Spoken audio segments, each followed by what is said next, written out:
What's up, guys? Trying to get Scab into the room, but Scab, I don't see your camera, buddy. All right, he left the room. Okay, so let me start it up. Scab is trying to get back into the room. Guys, as we start, welcome to Blade Talk with Scab and Joe, with our special guest. This is a very long time in the making. How's everybody doing today? Thanks for joining us. I know we got getting our room pretty packed so far. But as we pretty much start all of our lives and our videos, guys, hashtag 22 a day.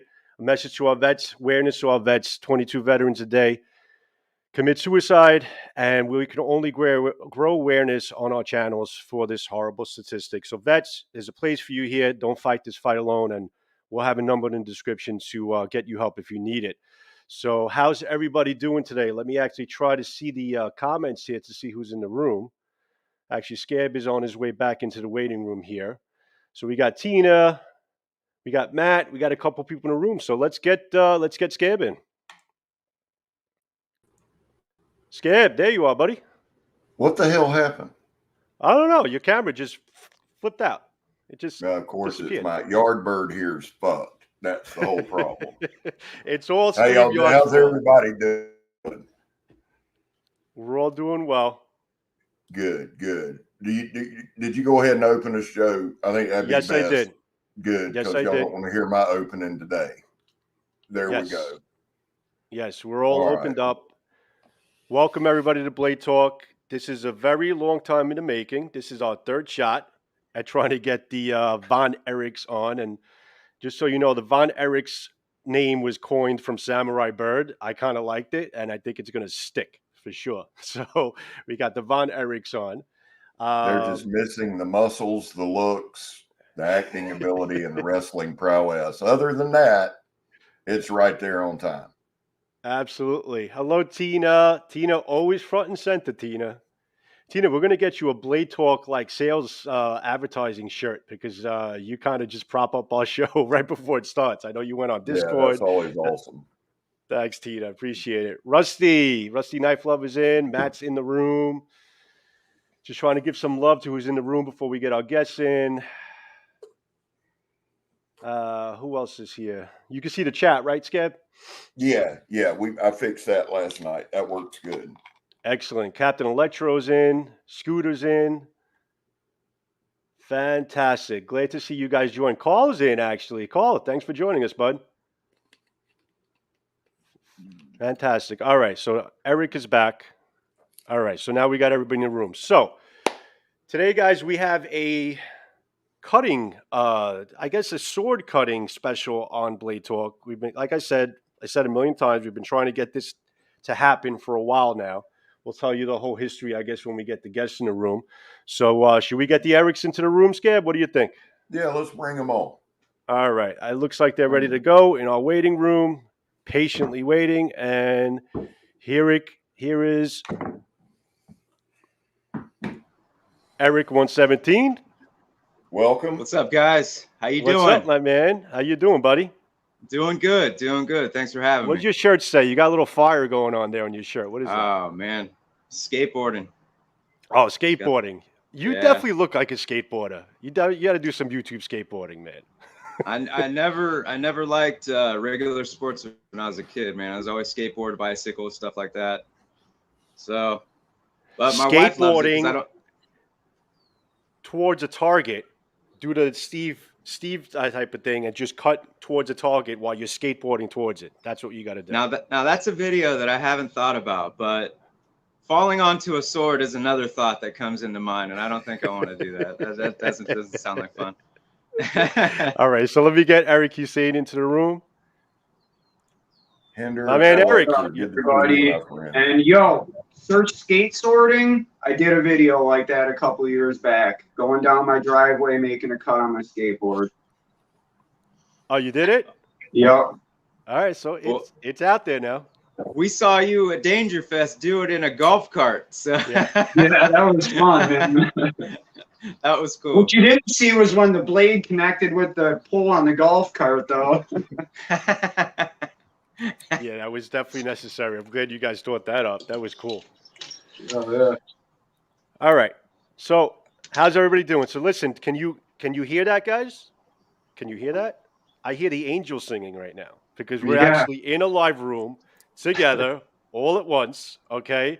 We had tried this like last month, technical difficulties before I went to StreamYard, and we couldn't air it. So that was flat. Then we tried it yesterday, and there was the cyberspace tragedy that nobody could go live and broadcast and all that. Thanks, Facebook. Thank you. And that's it. And this is our shot. And I'm glad we're all in the room. I really wanted to get this done. We're both Erics here. I'm glad you guys are both here. I really appreciate your time and giving this a third shot at it. I appreciate that. Anytime, man. Yeah, thank you. Thank you very much. All right. So we're talking cutting. We're talking swords, right? That's what we're going into in this Blade Talk session. We got a couple people kind of our spectators right now on the side. I'm hoping you guys could all see the live chat comments on the side. If not, I think you can kind of click on something and see it or whatever. But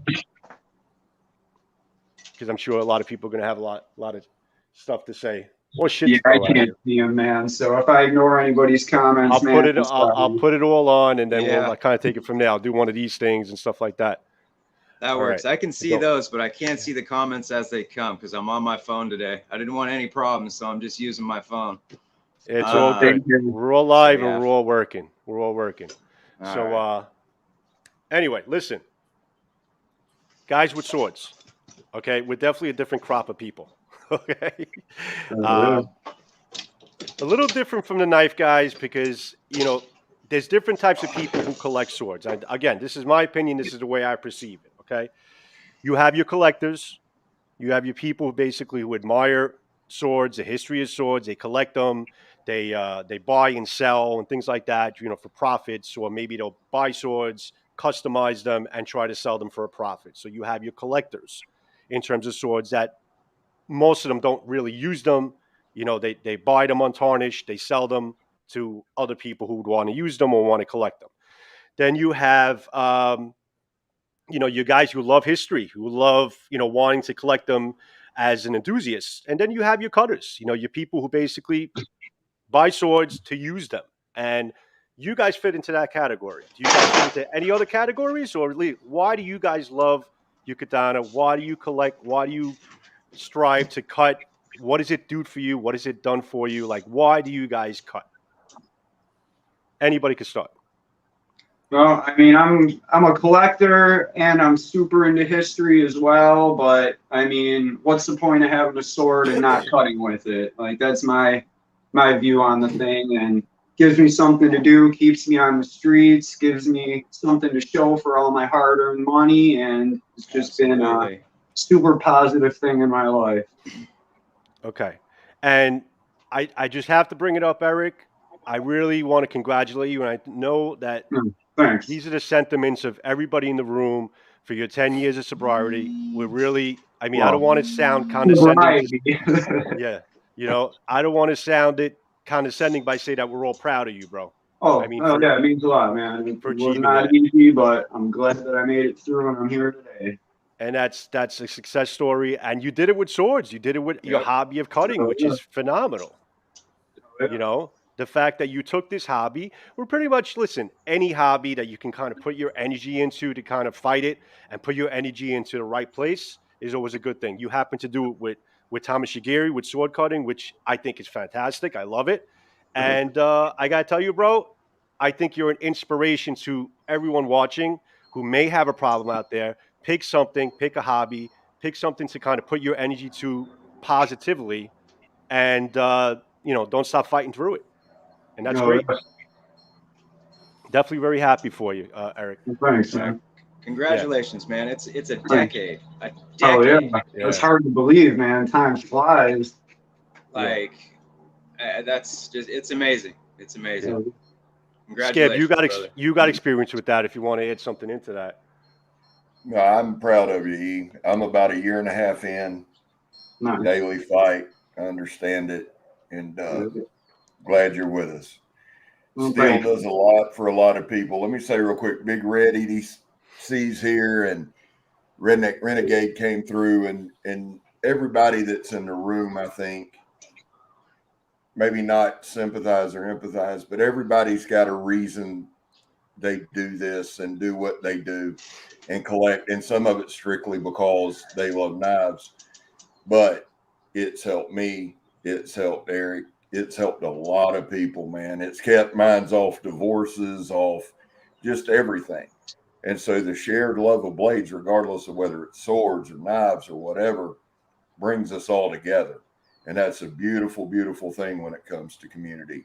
And I am proud of you because it's a daily fight, man. A daily fight. Every time we do a bathroom review and there's that tray, it's memories. So Yeah. That's the proud first of you thing on I that. thought when I seen that. Yeah, absolutely.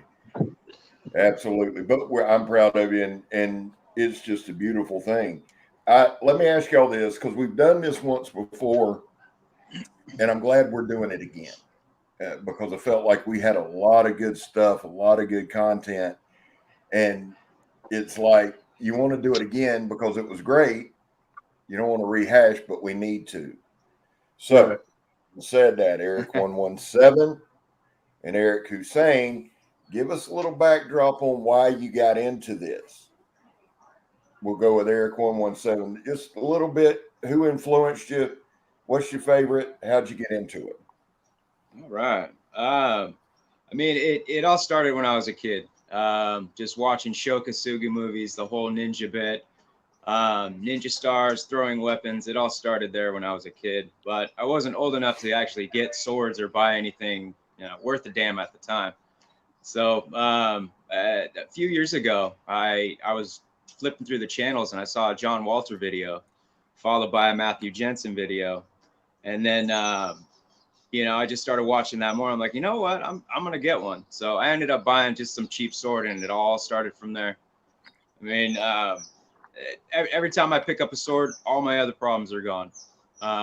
It's just me and the blade, and I saw the liking to it, so I decided to take it a little bit further. I started taking kendo for a little while, just because I wanted to start learning more Japanese sword style arts, and I didn't like the kendo bit at all. I couldn't do it. It was too way formal and just super competitive, and I just didn't want that. So plus I was more into the swords, the drawing, stuff like that. So I started watching more videos on Toyama Ryu and John Walter videos. And yeah, I just went from there, man. I got into the cutting, starting with bottles, just because those are the easiest thing to cut. And it just went from there, and it's helped with so many different things. My sobriety, for one. We were just talking about that, but I mean, nothing else matters when you got a sword in your hand. I mean, you're holding a 30-inch razor blade, basically. So nothing else is on your mind. It's just you, the target, and where that sword's going. And I don't know, man. It's like a moment of clarity, I guess. So, very deep, yeah. very deep. Cool. Very Yeah, cool. I like that. Yeah, man. Eric Hussein, give us a little backdrop. All right. Yeah, I mean, like, as a typical boy, I was always into swords and knives and watching Ninja Turtles and stuff. And like growing up, I didn't really understand the difference between like a real deal sword and a wall hanger. But later on in my teen years, I threw out a couch, broke a bunch of my wall hangers, learned the difference between the real thing and the pretenders. And I mean, like Eric was saying, I started watching videos, started watching Matt Jensen, and like, yeah, you know what? I'm going to get a katana. And here we are 40 odd katana later, and can actually, I mean, I started out, I couldn't cut my way out of a wet paper bag, and gives me something to do, Oh, man, practice daily. And I mean, it's just, I mean, like Eric was saying, when you got the sword in your hand, there's nothing else. I mean, it's clarity. I mean, yeah, man, you pretty much took the words right out of my mouth. Did you feel that being on YouTube, kind of just posting your videos and seeing your videos and your progression made you a better cutter? Oh yeah, for sure. Because like all the time, I'll watch. I probably watch my videos more than anybody else, and like, okay, what can I do better next time? And then like all the encouragement from everybody, and then now that I'm a little bit more established, trying to support the newer guys and give them pointers and stuff. Yeah, YouTube's been hugely positive and definitely helps with my improving my techniques and whatnot, and watching Eric and being like, how did he Right. do that? And trying to reverse engineer it and stuff. And yeah, man, good things. Well, the good thing is, listen, you got a lot of great people on YouTube, especially this community, and you got a lot of support. You know, confident support. I know I did when I first started, for sure. And Absolutely. the compliments are great, but just the overall support of people just being in there watching it. Yep. It's very uplifting. It's very uplifting to do what you love, to be able to post it on YouTube and just have that type of support from the community, which is excellent. And props to everyone who take the time and watch and enjoy it, and that's always a great thing. So Absolutely. now we're going Yeah, to get because into you that's guys. not Go ahead, Scab. that's not an easy thing trying to keep up with everybody. But I say this honestly, I watch both of you guys religiously, and when I watch you, everybody around me watches you. I make sure to show everybody. I'm just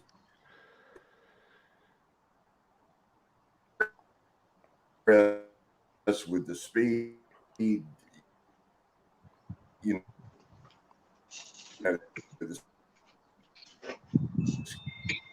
the skill, all of that.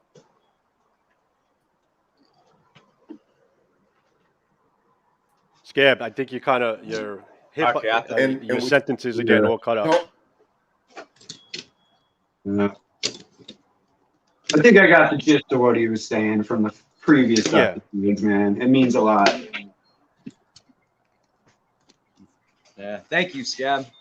Honestly, You- I know. Go ahead. I cut it out there. I'm sorry about that.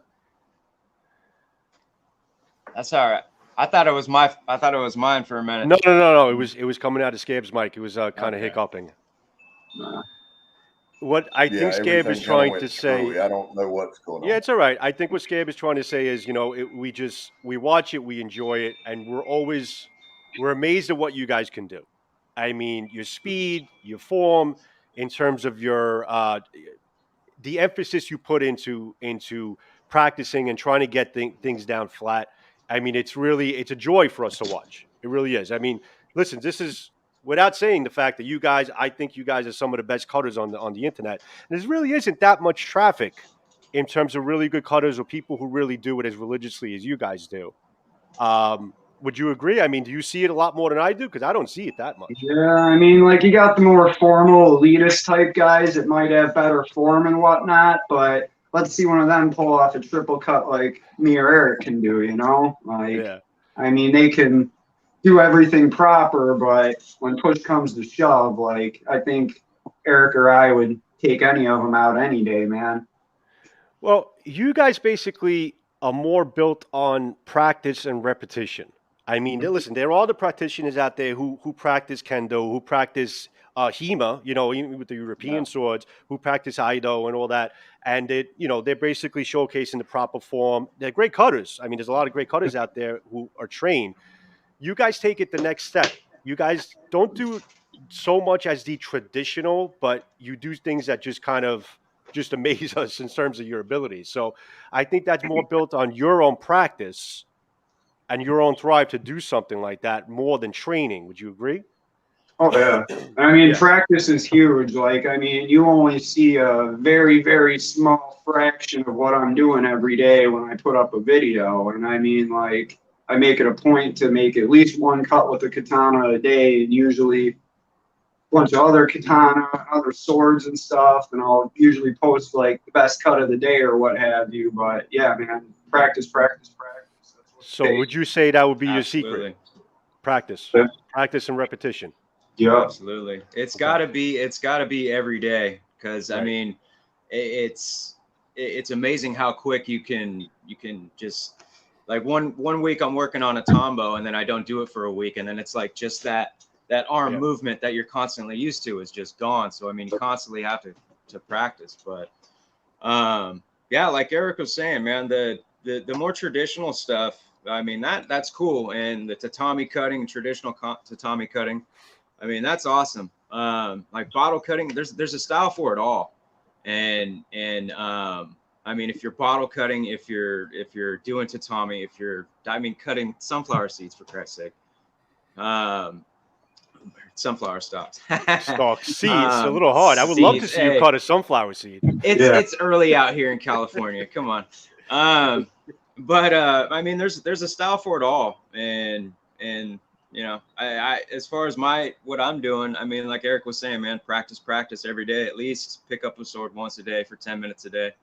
I'm trying to do a lot of the Iaedo stuff. I'm trying to get into the traditional side of it, but I don't know. I kind of want my own style, you know, like Bruce Lee, he had his Yeah, own I style. agree. American Like I had try his and own make style. it like my own way. Like I've taken like what I've seen by the traditional guys and I've kind of adapted it and do it my own way and try and do it like that every time, you know?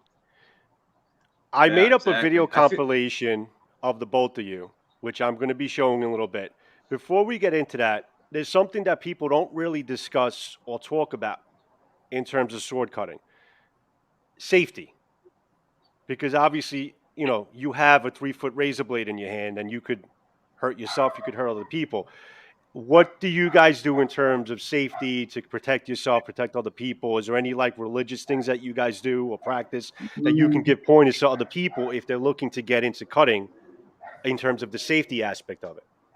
I mean, the Anyone wants to number go? one thing is never put a part of your body in front of that blade. It's Yes. kind of almost like a loaded firearm.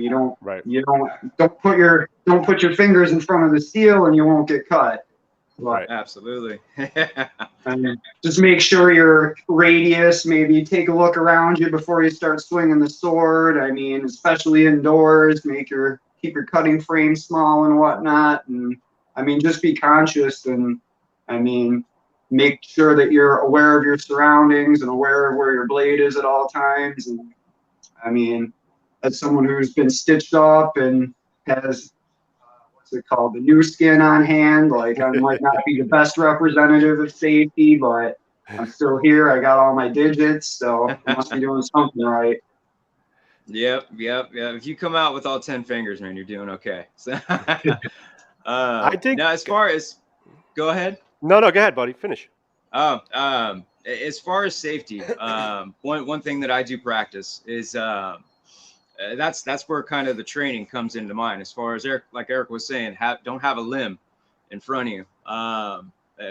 One thing is actually looking into a little bit of Japanese sword art training. It's because they do that for a reason. The foot placement, where the blades go and stuff like that. But I'll take an aluminum Iaedo or stainless Iaedo and I'll practice a trick maybe about 10 or 15 times just to get repetition with that dull blade. That's perfect advice. Yeah. I'll do that at least every other cut, just to make sure that I'm going to do it safe, mainly so I don't hit the stand. I don't want to ruin any of my swords because I don't have half as many as Eric does.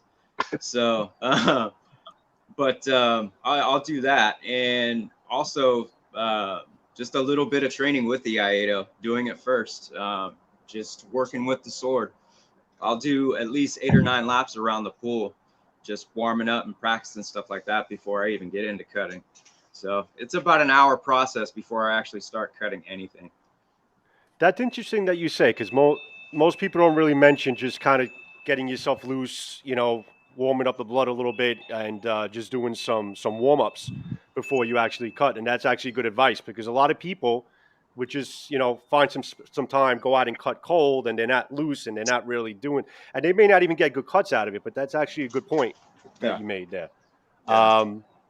I do want to talk about holding, the scowl, holding the handle of the sword, because that's a very important thing in terms of safety, in terms of getting the right grip of holding it. So I know you showed us on the last video. So if you guys want to show us how you actually grip, the scowl, grip the handle of the katana to get the proper grip so it doesn't fly out of your hands or anything like that, if you have one near you. Absolutely. Well, you got yours, because all I got is Joe's sword, so why don't you take this one, Eric? All right. Let me grab my full-size katana. I made sure full-size katana this time. It's an old joke. If you guys watch this, you know what we're talking about. All right. Essentially, I am. Let me get it in the camera here. I'm almost pinching the blade right here, right under the suba, right in between there, and holding this, the bottom, almost like that. A lot of people, when they get into it, they're gonna start holding it like a baseball bat, and that's cool, but you're not gonna have any good edge alignment. So essentially, this is putting your knuckles basically pointing towards the edge, which every cut, looking kind of down at your hand and at the blade, you can see your knuckles are forward. Pinch that, hold that. Sorry if I'm not getting into super detail. But You're really gripping the sword with your pinky and your ring too. Yeah. Yeah. The middle and the index finger are kind of loose and just there to, just in case type of thing. Absolutely, especially with the trick cut, since you're doing a lot of maneuvering, doing stuff like that. It's all right here. Maybe 3 fingers at all times. But Yeah, it's all about keeping your fingers lively and keeping your hands lively, so you're able to do, change positions very fast. because you're gonna have to do a lot of Right. Yeah, because if maneuvering you're, with the hands. it makes sense, because if you're gripping it too tight with all your fingers, you don't have that range of motion and that fluidity in terms of your cuts. Absolutely. So, Eric Hussein, why don't you grip for the first time? Actually, probably not the first time. The new Unikobi Zakuri Raptor that you just got in the mail today. Oh yeah. This feels good. It's like it has a feeling of like a Shinogi Zakuri, but I mean, I like it. It's got some heft, but it's got the optimized cutting geometry. I'm really looking forward to going out and cutting with this later. Whoa. Let's back this up a little bit. When did you get a Raptor? Thanks, Bird. That's the one Joe sent me. Ah! Yeah. Okay. I got the other one, but that one's been customized and is like an overweight, like not even worth showing on camera. But yeah, this one came this morning from Joe after it's been on the delivery truck since Saturday morning, and it finally came this morning. But oh yeah. All right. Well, But I can definitely see what you're saying, man. The balance on this is really, really nice. It's like an Unikubi Zakuri, but on steroids. Like it's a Unikubi Plus. And I mean, that Kisaki, that diamond from the back, man, that is not beautiful? A beautiful thing. Yeah. Beautiful.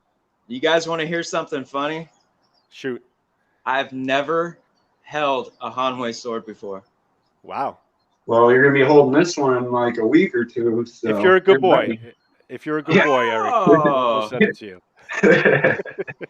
Well, hopefully it won't cost too much money. It'd probably be about $300 to send it from New York to California. Oh. No, it shouldn't be that bad.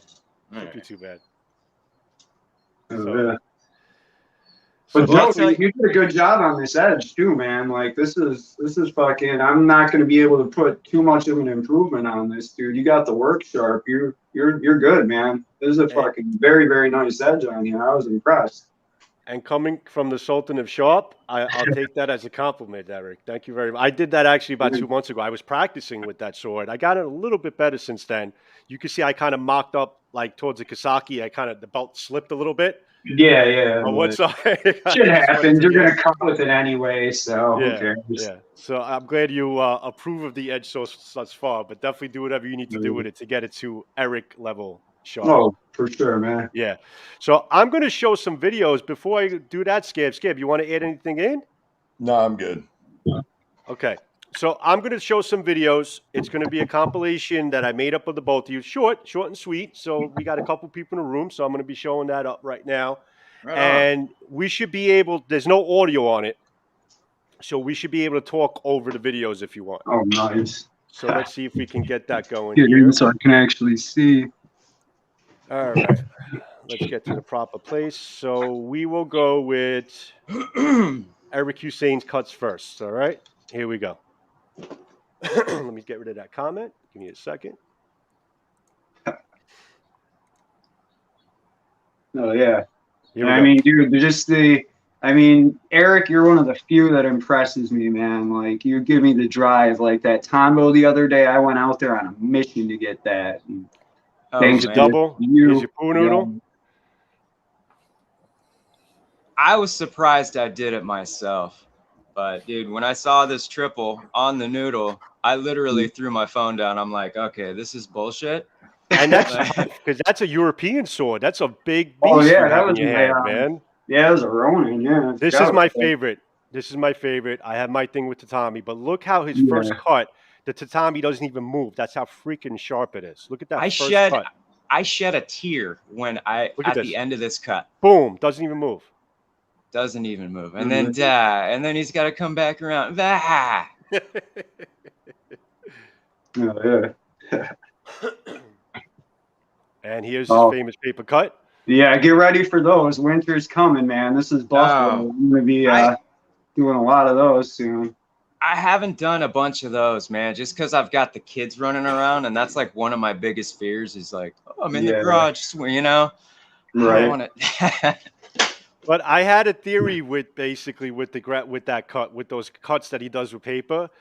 He has a higher elevation, and at higher elevations, the gravity is not as strong. I think So we're only his 586 feet above sea level here, if I'm yeah, not I'm at like mistaken. 35 feet, so maybe that makes a difference there. There you Okay, go. you I'm know, the just higher gonna you blame- are up, Sleep at night. I'm gonna blame it on the sharpness of the sword. I can't get my sword that sharp, so I can't do the cuts. I guess, you know. Yeah, No, your sharpness swords are sharp, definitely man. helps, but yeah, I mean, you definitely So- gotta have a sharp blade to pull those off. all right, I'll so be let's sending get you a sharp blade in a week or so you'll have no excuses then. Hey, it took me making a sword dull with a leather strop to actually like figure out and kind of get it until I can get it super sharp. Right, But yeah. it took me a good solid 2 weeks to actually be able to get something sharp. Oh, it took me, I mean, I'm just now like feeling confident where I can put an edge on a katana with my work sharp. And like, it took me about 3 years of trial and error with that work sharp and strop paddles and stuff to finally feel like I'm in the zone now and can feel confident with like do Joe's blade or if anybody else ever sent me anything, you know? Absolutely. So let's see just Absolutely. how sharp Eric 117's sword is and Oh, how man. good he cuts or doesn't cut. Dude, you got me on the triples, man. Those triples let's- on bottles, dude. You're let's the take a fucking look at that. master of those. I'm going to play that now. 9 times Like, I out of can 10, do buddy, them, it's Here's but your all not triple. black. Here's your fast and triple. 1, smooth as 2, you. 3. Damn, bro, do Yeah. you speed up that shit? Or is that regular speed? That's Pokemon. no, that's regular. That's regular. That's me pulling my getting my inner John Walter. Love your form, bro. Excellent. I'm Here's another trying. double. Boom, trying. boom. Is that the Man, I'm sunflower? so jealous of all that bamboo you got, though, man. All we got is the fall stuff up here, and that ain't no fun to cut. Yeah, man, that stuff will ruin the sword. But I heard Samurai Bird, man. Yeah, I'm Might gonna be have able them to send send you me some some out. nodes, and I'm gonna plant a plantation in my backyard of that shit. Like, it's You gonna be know. a forest, like Crouching Tiger, Hidden Dragon. Right. Skip, you got Actually, any bamboo by you? Oh, he's Yeah. got it. I live in Florida, Joe. Yeah, I'm We saying got a like you're bunch. able to. It's different though. It's different. It's I'll get a video of some because we've got forests of it. Forests of that stuff. Now people come unglued if you go out there and cut their bamboo, but there is a lot in there. Yeah, we got a good bit. Is it like a coarser material, like a coarser type of bamboo? I'll do a video on it. It's hard to explain. It's more like tropical, like the fishing pole, like your cane pole type stuff. Yeah, I got But you. now there's literal spots, probably 25. Well, anywhere in the woods here, you can run into like a bamboo forest. It's kind of cool. It's really kind of cool, but it's more of the fishing pole type stuff. Mhm. Okay. There's so many different types of bamboo out there. And I mean, you got the little teeny stuff, you got the huge, super huge stuff. I've seen where you're out there in Florida, right, Scab? Yeah, Northeast Okay. Florida. Northeast Florida. I remember what was it? Backyard Samurai. He was cutting some bamboo. I think he's out there in Florida too. And that stuff, Yeah. I mean, that was like the size of a football. Mhm. He's about an hour south of me. About an hour if south. that Okay. much. Yeah. All right. So I'll do a Skip. video. I'll put some together. That stuff's fun to cut. One Scab, day. Cap had asked you, have you had to touch up any katana you have from Carl or No, Ken? ours are stayed pretty sharp. We don't do as much cutting as you guys do. I strop them, and that keeps it. I've got the one that Carl gave me. It's 1095, and then the Walkie that you gave Megatron, and they're both super sharp still. I gave the other two away. Actually, Keith Carpenter. I think Keith's in the room or was in the room. Knives Fast is in the room. What's up, brother? But yeah, no, we don't do as much cutting, but the edge is held up really, really well. And we've been, if you've noticed, like on some of our videos, we've been really, really particular on what we cut. And dude, that katana from Carl, the dude that's responsible for putting those out there, he does those edges by hand. And I mean, they're not called Hung Shing True Sharp for no reason. I mean, that's the sharpest freaking production katana that's available, man. Yeah. That's a really, really nice sword. I've held and cut doubles with that sword, and with man, you got a really nice sword there, man. I got a couple of them. Needle and a haystack to find too. It absolutely sold me on, because I've never been a big katana guy ever. But the one Carl sent me sold me on it. It really did. Balanced, like you said, sharp in hand, and really, really, really nice. Now, until I figure out how to put a good edge or restore the edge or do whatever, we're still going to be very, very careful on what we cut, if that makes sense. Oh, yeah.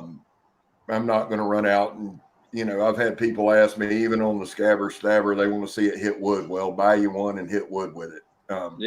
There's certain stuff that you don't. Right. I'm not trying to be a dick. There's certain stuff that I have no doubt the Scabber Stabber would hold up, or Carl's Katana would hold up. It's just, man, one, they're gorgeous. Two, they're awesome. And three, I don't want to be without them for a month having to send them off to get sharpened. That's the deal there. But as the grip, I did want to say this on the grip. My Scabber Stabber. I made it with my own hands. That's something else. Made it with my own hands. The grip, when Eric 117 was talking about a baseball grip, a lot of guys line up their knuckles there as well. So when I hold a sword, I try, because there's so many different genres that watch us, I try to be very, very, very respectful of how I hold the sword.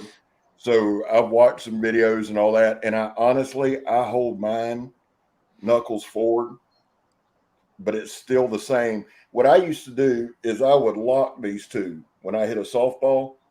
Mm-hmm. So what I'll do with the katana is I'll lock them to line them up, and then I separate and separate down. Does that make sense?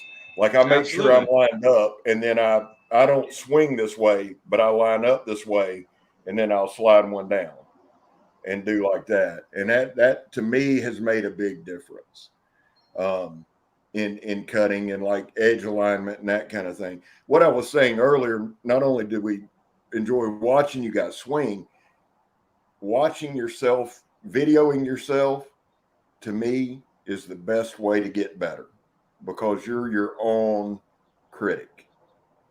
Yeah, like in editing, like that's where I'll do a lot of my watching and a lot of my critiquing my own cuts and whatnot is when I'm editing, when I'm trying to put them splits in to get the slow-mo. I'll watch that 24 times over and be like, oh, what can I do better next time? Where did that one cut go wrong?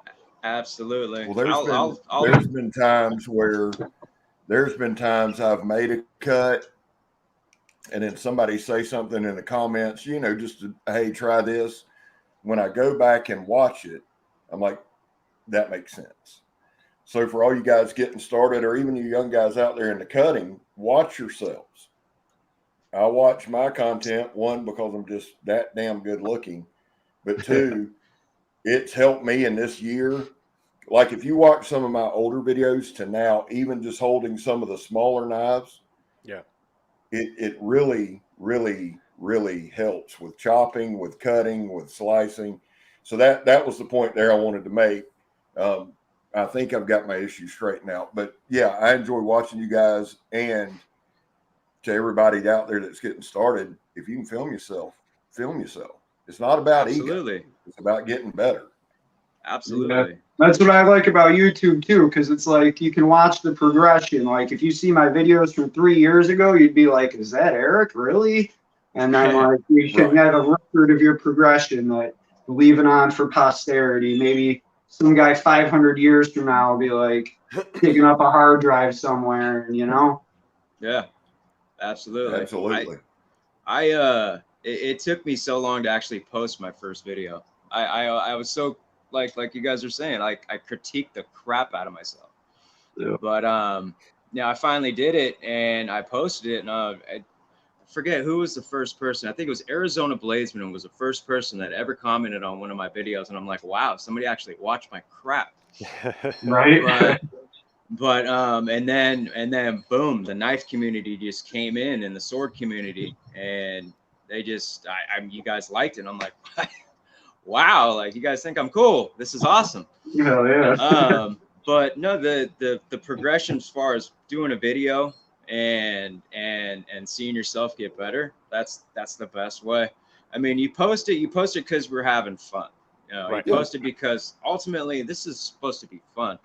If it Exactly. starts feeling like work, like I don't turn my camera on anymore. Once the minute it starts not being fun, I'll just go outside and start cutting just for the hell of it, just for fun. Yeah. And but seeing yourself, you know, when you post it and you see yourself and you go through your videos and you see yourself get better and better. I've seen progression in Eric, your cuts. I've seen him in my cuts. Joe, I've seen him in your cuts. Scab, even like you were saying, man, with the chopping and stuff like that. I remember seeing your first couple of times. Like I can't do it. And but I mean, dude, you're getting through what 4x6s in like 45 seconds. Well, Wood chipper. I'm not Joe. Joe uses 2x6s. Let me answer Knives Fast. Casey said, "Hey Scab, I'm not even sure why other people like to watch me. I can't stand to watch myself." Well, they like to watch you because you're good at what you do. I enjoy watching your stuff. And if you guys aren't subscribed to Knives Fast, you need to be. To get to, the dumbest thing I think I've ever done as far as chopping, and I don't know if it was a 4x4 or a 2x, it was a 4x4 with a Gerber strong arm. And I had done it, and we talked a little bit about him, but Ken, the backyard knife dude, I tagged Ken in it. And I think it took me like 6 minutes to get through a 4x4 with a Gerber strong arm. Oh man. And it like to kill me. But yeah, I mean, watching yourself, put yourself out there. A lot of guys just go have fun with the whole videos, man. It's not about being good at it. It's not, you'll get good. You'll get better. The more you do, you get better. We can all go back. If we all went back to our first video, I still do, and go, good Lord, how does anybody like that? Yep. We all have those first videos, definitely. It keeps you humble, man. But do it. Yeah. All you guys that there's a lot of people in the room who've thought about doing videos. Man, do them. You've got a built-in audience. You don't think we're not going to shout you out? You know? Knives Fast, I can see where you're coming from, because honestly, before I started having the courage to go in front of the camera, I've always been behind the lens. That's my job. I've always shot other people doing their thing and, in front of my camera. So for me, the change to go in front of the camera was a huge undertaking for me, because I've never been accustomed to doing that. And but yeah, listen, once you get past that nervousness and that, getting through it, just understand you're doing it to have fun. You're doing it to share with people who like what you do, and you'll find an audience for it. And in regards to what we're doing in terms of tamashigiri, practice cutting, and having fun with it, there's an audience out there for it. So if you guys are looking to do that, obviously, listen, safety first. Make sure you're safe with the blade. You respect the blade. It's a dangerous weapon, but have fun with it. You know, get good at it. Record yourself a couple times before posting it, and then when you're ready, start posting your videos. And you know, we'll be there for you. We'll support you. You know, we'll encourage you because that's how we roll. That's how we do it in this community. And with Eric Hussein, I remembered when you were kind of doing your pool noodle cuts, and you were doing mostly double cuts. Yeah. And I had made some comments, and I had said, Eric, I can swear that you can come around and do that third cut. And I Right. called it. And then all of a sudden you started doing it. But I called it a million times when you were doing those doubles. I said, Eric, I know you could have got that third freaking cut in for Right. sure. Yeah, I've had a few isolated triples before that, but then like when I got them big fat noodles, that's when like I really got comfortable with it, and now I can pull them off basically on call on a thin noodle now too. And yeah, you definitely called that one, man. Definitely. But listen, like Scab said, it's persistence. It's just critiquing yourself. It's trying to find, you have to have your little humility there too, and you have to find what you're doing wrong and try to improve upon it. And that's if you want to be successful in terms of posting on YouTube, having people watch you. I mean, you got it. I mean, I know what you're saying, Eric. 117. It's not. There's your cat. It's a cute cat. It's like Morris the cat type of. He just jumped on my lap. He accidentally fell in the pool earlier. It was pretty funny. I know what you're saying. It's about having fun. Yes, you want to have fun, but you do have to put somewhat of a work ethic in. You have to work at it, and you have to improve, and you have to watch what you're doing and try to improve upon it. So there is a little bit of work into it, but it's fun work.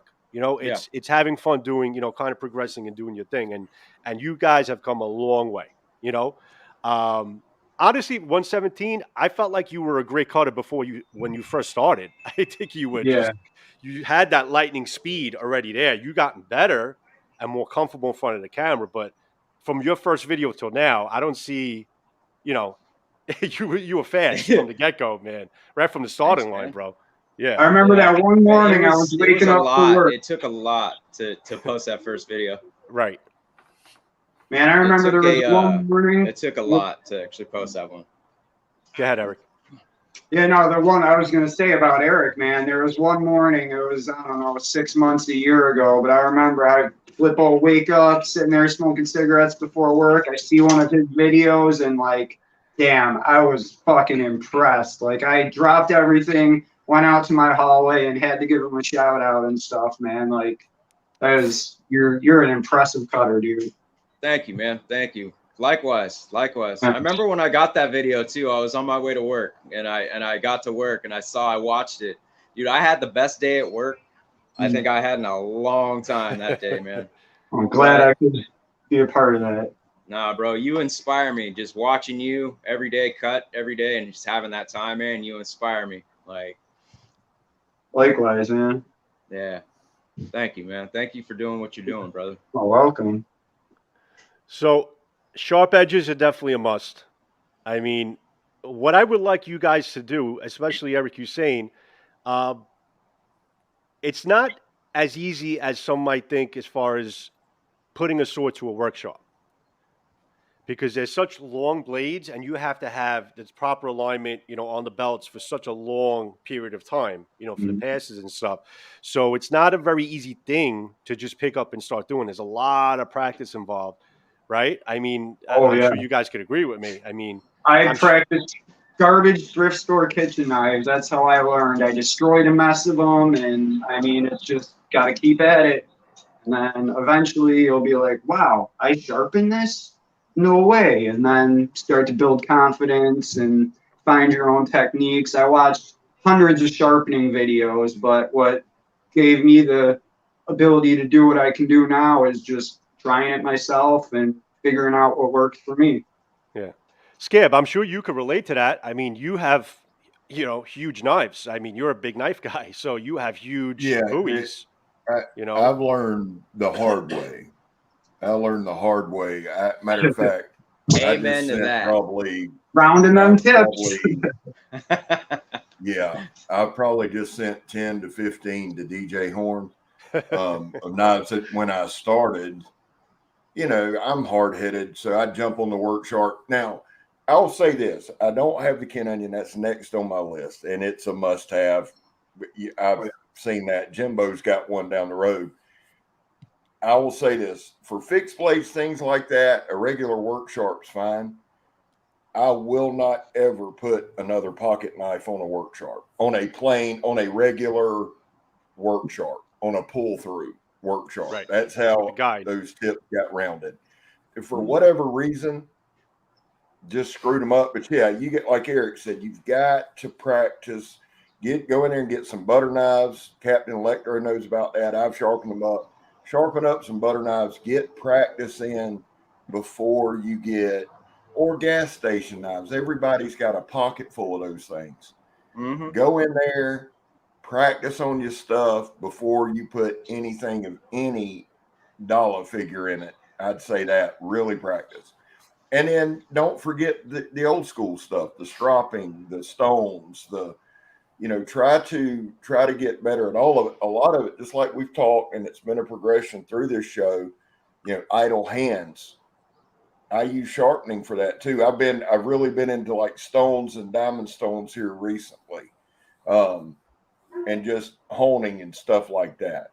Yeah, practice on crappy. And you got to have that strop too. Like, I mean, you can get a blade sharp, but then once you throw that leather strop on there, that'll bring out the edge even more so, man. I swear by my strop paddle. Yeah. Well, the strops just save a knife. A strop will give you so much more life on a knife before you even have to sharpen it. Probably the same with swords, I would think. Yeah. Oh yeah, before I go out, I strop. After I come back in, I run her over a couple times, man. That's a must. I'm addicted to that strap. I can't use a sharpening stone to save my life. I remember my mom used to get me knives when I was a kid back in the 80s when it was cool.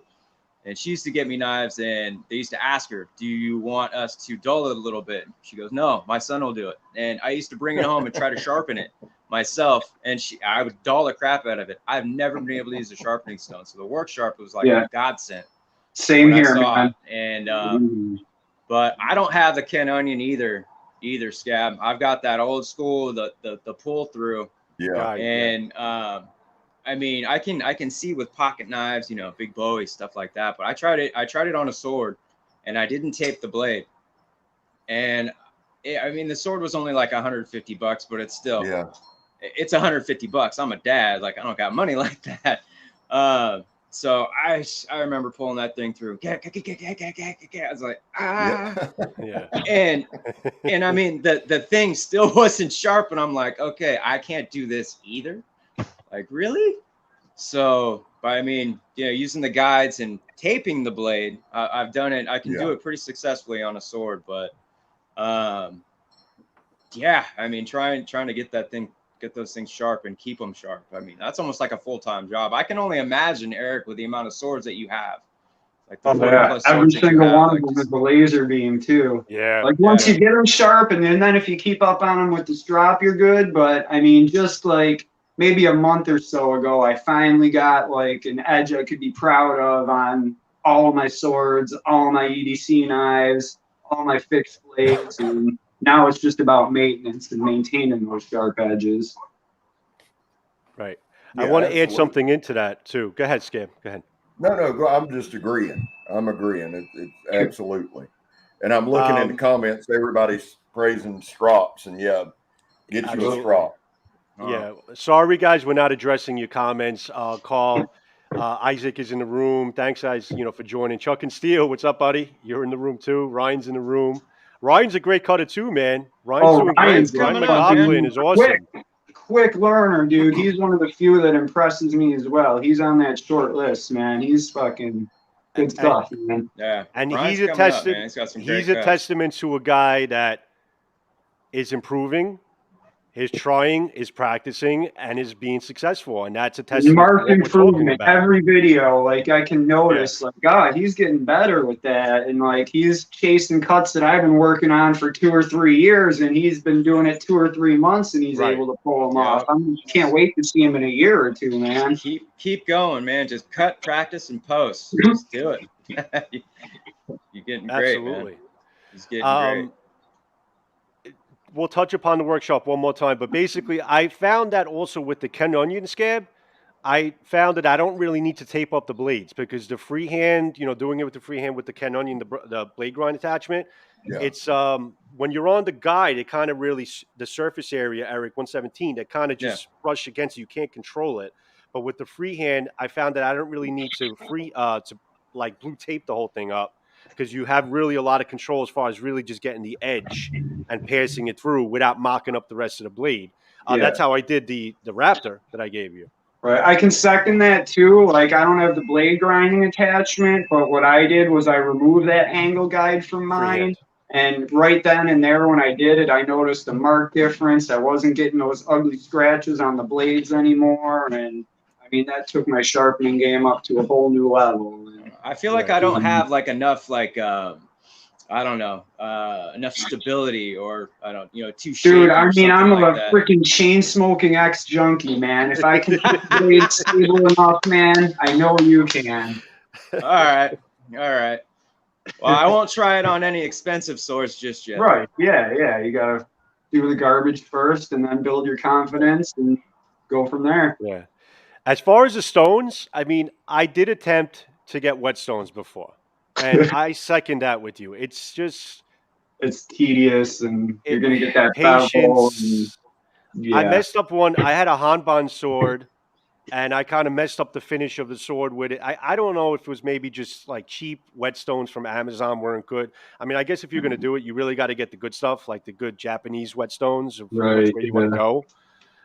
But yeah, that's definitely something you have to grow into. I respect people who use stones, and you get great results. I mean, I know that Mikey, Cerebral Ballsy, I mean, he uses stones a lot, in terms of the knives and stuff like that. And he's really freaking good at it. So if you have persistence, you have patience to use stones, I mean, you get great results. But I know what you're saying, bro. I mocked up a couple of swords trying to go with the stones until I found the workshop. Absolutely. Yeah, I don't got the time to invest in that, man. Yeah. I got halfway through and I was like, I'm messing this thing up. Like I'm just gonna stop now. Yeah. I mean, you have Rusty that just commented he uses a diamond compound on the stropping, the Torino. I mean, everybody has their methods, and I guess, guys, if you have a method that works for you, excel at it and use it. I mean, that's pretty much what it comes down to. If you could get that edge, that it's all about just getting that sharp edge and what you're going to use it for. But you guys, in terms of us sword guys, we definitely need that really fine razor sharp edge. It's a little different from the knife guys, but we're looking at a level of sharp that's different from the knife guys. Scab, wouldn't you agree? I mean, that's pretty much where we're coming from. Well, sharp's relative to what you're doing. Right. I like my stuff sharp, and there's a myth, there's a misnomer that you can get it too sharp, you'll damage your blade. That's been proven incorrect. Now, what people are saying with that is, and I did want to touch on that, you can thin a blade out too much. You can do that. It doesn't necessarily make life sharp. It's all about edge bevel and all that. Most of my knives are at 20 or 25. And I've got to where I'm really into the convex grinds. But yeah, I mean, cutting, if you're a cutter and that's your genre, that's your stick, then you probably are looking for a little more sharper than, say, a chopper, if that makes sense.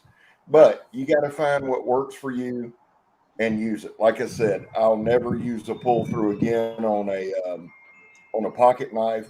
My next step is to learn the freehand and go from there. And I work with a guy who uses the knives too far away, but I've got a BK2 that he put an edge on. He used 8 different whetstones. and that thing's Wow. held an edge for 2 years. I think I strop it every 4 or 5 months. It's the sharpest knife I've ever had. But he took the bevel out of it. He used the 8 stones, got the bevel completely out of it. It's probably a 20 degree on each, and it's just like a beam.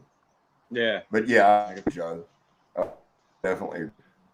Chuckin, I believe you what you're saying. He says, I guarantee my knives are as sharp or sharper than any sword. I mean, from watching your stuff, bro, I definitely believe that. That's definitely true. But yeah, I'm gonna send you one of my swords, and you can make it that sharp for me, buddy. I'd really appreciate it. No offense, Eric. Oh no, I'm taking. I'm taking. Your There's schedule a lot- seems like it's the getting work full. sharp, man. I keep trying to tell everybody, but you won't believe me. Ah. Well, if anybody has an But now easier you way to freehand the sharpen, work sharp. What's that, Scab? I said, now you freehand. That's important Freehand it. because people hear work sharp and immediately go to pulling it through. You freehand. You take the angle thing off and just freehand it, correct? Yeah. See, that's a whole different. That's a completely beast. well, That's a work completely sharp. different beast than pulling through. Absolutely. So as far as the work sharp, do you guys actually do the pull through? Because it's putting an edge, like it's going up one way. It's pretty much going up and then up, or excuse me, up and then up like that.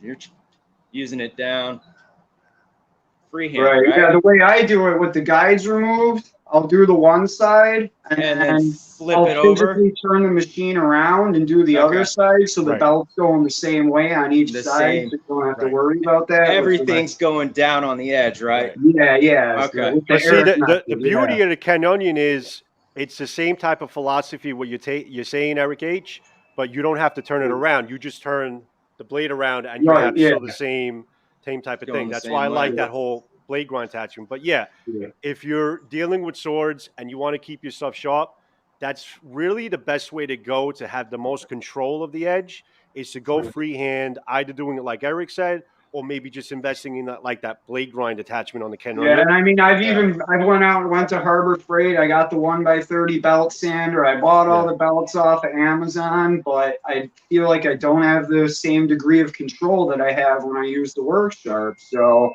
I mean, the belt sander's gathering dust right now, and I'm using my work sharp still. Yeah, you got Rick that commented says he does the same thing. Me too. Yeah, Carl I know is also a big freehand guy as far as how he sharpens. And I can attest, Carl can. Carl's great. Carl knows how to sharpen. My own fingers, man. He's good, man. I mean, Eric, we're talking about you, but I know Carl really is. You know, he's a great sharp. I mean, in terms of his knives. I mean, dude.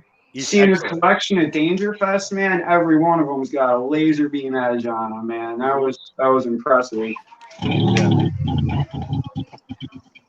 But definitely. So I want to touch upon something with you guys. And I'm going to say this very bluntly. How the fuck are you guys so fast around your cuts? I mean, you guys are just lightning speed, bro. I mean, that focus, you know, and then you got Eric Hussein where he kind of creeps up on his target. I mean, is that just something that you do? You know, you're like little pet things that you do to kind of get your speed. And how are you guys so fast? I mean, I cut, okay? I cut more to demonstrate and review swords. I would love to be able to have the facilities and the time to cut more and practice, and maybe one day I will. But you guys practice a lot, and that's where you are. But how did you guys develop that lightning speed that you have in terms of getting around the cuts? Would you attribute it to how you hold the sword? What would you attribute it to? Well, mine, like a lot of times in the morning, I'll take my overweight Hanwei Shobu Raptor out and I'll just swing that around for a while. That thing's almost 3 pounds and, you know, get all my cuts, make sure I'm hearing the Tachikaze with that. And then when I go to cut, I'll switch to one of my lighter 2-pound Unakubis or whatever, and it almost feels like a feather in your hand and you can whip it around super fast. And like everything else, man, it's just practice. Practice, practice. Or as Armin Sweatpants says, it's youthful energy. Hey. Yeah, I'm 37, man. I'm about to be 38, dude. I have the body of like a 50-year-old. Youthful energy. I'm pushing You're really 43. 37? Yeah. You guys look very young, though. I don't know. I look at I get that a lot. 37. I would pin you at about 33, Eric Oh, H. I would thanks, say. man. Yeah. All right. I mean, you're a father, so I know you're up there. You know, I'm got old. kids. You got kids, can so I can't assume anything. You can see the bags under the eyes. Well, I'm pushing the 50 club soon. 50 club. Okay. Yeah, pretty soon. Well, about 2 years. Don't look a day over 39, Joe. I got some time. I know Scab is joining the 50 club very soon. Your birthday's coming up. Scab. Yeah, in a couple of weeks. I'll be 50. A couple of weeks. Right? When's your birthday, Scab? Mine's the 24th. October the 19th. We've been celebrating it now for about 2 months. Is it really? Happy birthday. Pretty soon. We've been celebrating my birthday since June, I think. But yeah. Hey, I want to say this, and this has nothing to do with anything on here, but if I don't say it now, I'll forget it. We all, or a few of us, did the video responses to Adia 11, and we got her over 100 subs. So, nice. And I like I said, if I don't, I'll forget. Here's what I'm going to do. I was going to give away a Swiss Army knife. I forget what you call the damn. Cap sent me a couple, and I love them. They're the Wounded Warrior. Here's what I'm going to do. I'm going to send those to Adia 11 so she can do her first fire and her first giveaway. I think that would be good to help her get started. And I think, and like I said, sorry to announce it here, but when I leave here, I got to go to work, and I don't want it to get by. So I know Redneck was in the room earlier. Victorinox, good Lord.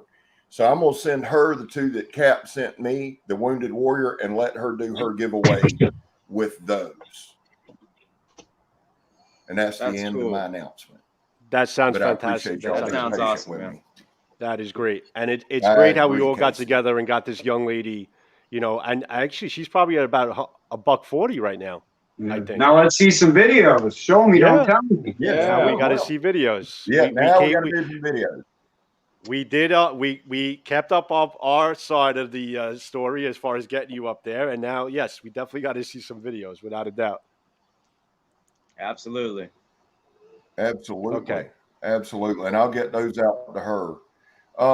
But moving into this, we talked about speed. I wanted to go back real quick to when you were showing footage. Eric 117, like he could have got a pull on one of his doubles. You know the one I'm talking about? It's you had a you had the videos I showed. Jug. Here, I'll show it again. Yes. And I almost hollered go for 3, but it was like bam, bam, bam, bam. It was like bam, bam. Show it again, I'll intervene. Hold on, I'll show it one more time. Let me get rid of the comment here. Give me a second. It never gets old to watch. Oh, dude, I can watch those all day, man. Here it goes. It's the cleanest one I've ever done. The first time I got one, my dumbass forgot to hit record. Oh, here we go. That's bamboo. This was clean as well. Very, very clean, but I think it's the one right here. 1, 2. Well, Joe sped through it. I can't control it that much. I have to play it again. Not being smart though. It may come back around, but there was. Is that? I think it was that one with the 2 balls. Last 2 balls. It was bam bam, and it should have been but I think the thing sped it up through it. Right. Is there ever? And that leads to my question. Have you guys ever made a cut and been like, damn it, I should have swung again? Oh, yeah, all the time. Like cut, and there was, have you ever left one on the table? Okay. Oh, yeah. And I've been working on trying to get a quad yeah, on leaving a one on pool the noodle, man, and it's so hard to set up. And there's been a few that I'll go and watch and be like, if I would have just made that third cut a little bit differently, I could have set up the fourth cut. And yeah, that happens to me all the time, man. Yep, all the time. Just from the Grubbs is in repetition room. of doing doubles and triples, and now I'm working on quadruples. So Yeah. look out for that video, guys. That should be interesting. But all the time, man, I just feel like the longer I do it, and the more I progress, and just the training and the practicing and stuff like that, the quicker I'm getting. So with that, I just before I wouldn't know that I could put another cut in there because I just didn't think I had the time. But now I'm noticing that I'm having the time, and all the time I almost watch the bottle drop. Like, damn, I should have got that. Like, again, it's like a time machine. Like once you make those first couple cuts, time slows down, and it seems like you got all the time in the world to make that third and eventually the fourth cut. Absolutely. It's not that easy, guys. When I see you guys cut, and coming from somebody who's practicing and cutting, it's not easy. I mean, I feel like you guys can slow down time as far as going around for those triples, doubles. It's not. It's very difficult. Have a good day at work. It really is. Absolutely. Yeah. Carl's just out. this year, Carl, I would good say. seeing you, buddy. Oh, Carl. What's up, Carl? Thanks, Carl, for joining us, buddy. I appreciate you coming in.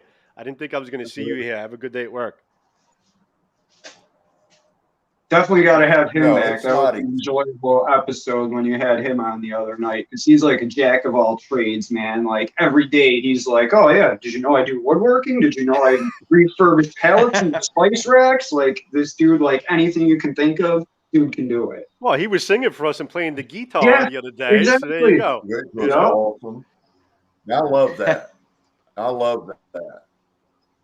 Well, we're going to do a round table. I think we're right, Joe. Once we get the bugs worked out, that would be a very good table going. We got 4 people in the room right now, and we could honestly I could put about 10 people in the room on this program. I don't know how well it's going to work with bandwidth, but I mean, maybe about 6 people. Maybe we'll squeeze out another 2 people. Yeah, that would be cool. Oh yeah, that'd be fun. I would say. And listen, we're going to be finishing up this, in a little while. But if anybody wants to come join up with us and bullshit, maybe I could get a 5th person into the room. So if you guys want to, let me know. Comment. Maybe if we can get Ryan, maybe Ryan McLaughlin. Yeah, that'd be cool, man. If you're able to, if you want to join up, I'll email you the link, and you can kind of just come right into the room. But yeah, guys, listen. All the credit in the world to what you guys do. It's you guys really make it look easy. You really do. You make it look easy, and it's not. We're definitely enjoying the ride with you in terms of seeing your progression and seeing you have fun doing it, and we can see the satisfaction you get from actually getting those cuts. But yeah, quadruple, it's on the table, guys. Quadruples are on the table. All right, so let's make that happen. Yeah, Did give you guys? me some time. No pressure. No pressure. No pressure. No pressure. No pressure. No pressure at all. We called you out right here. Did you guys ever think about going with other types of cutting mediums? I know that traditionally you're not really supposed to cut wood or cut 2x4s or anything like that with your swords. Would you guys ever have the guts to maybe try to get through some 2x4s? Oh, I'd take that Conway Shogu Raptor to one for sure, man. I mean, I wouldn't be able to pull off no double or triple. I probably wouldn't even through it in a single cut. But I mean, I got a couple swords that I wouldn't mind banging into a 2x4 here and there. I got one I could do it. Same one I did that video when I cut the 55-inch TV. The 1045. The 1045. Yeah, that was kind of crazy. But I would probably try it with the Practical XL, the Hanwei. I think that'll definitely get to a 2x4. Absolutely. Oh yeah, back at Samurai proved that, dude. He was whacking his 4x4 with his quite a while ago, man, and definitely didn't even put a set in the blade, man. Those are good swords. We didn't mention Ken, and I know we mentioned it in all the ones, but we definitely got to give props to Ken. Dude, he's been a huge influence. Had it not been for me watching talking about Ken, Backyard Knife Dude, that used to be Backyard Samurai. Go ahead. I mean, I wouldn't have got my first double. It was watching him. I'm like, if this old man can do it, I can do it. And I clicked the little dots in the corner. I slowed it down and watched his technique and adapted it a little bit to my own. And he was an integral part of me landing my first double cut, for sure.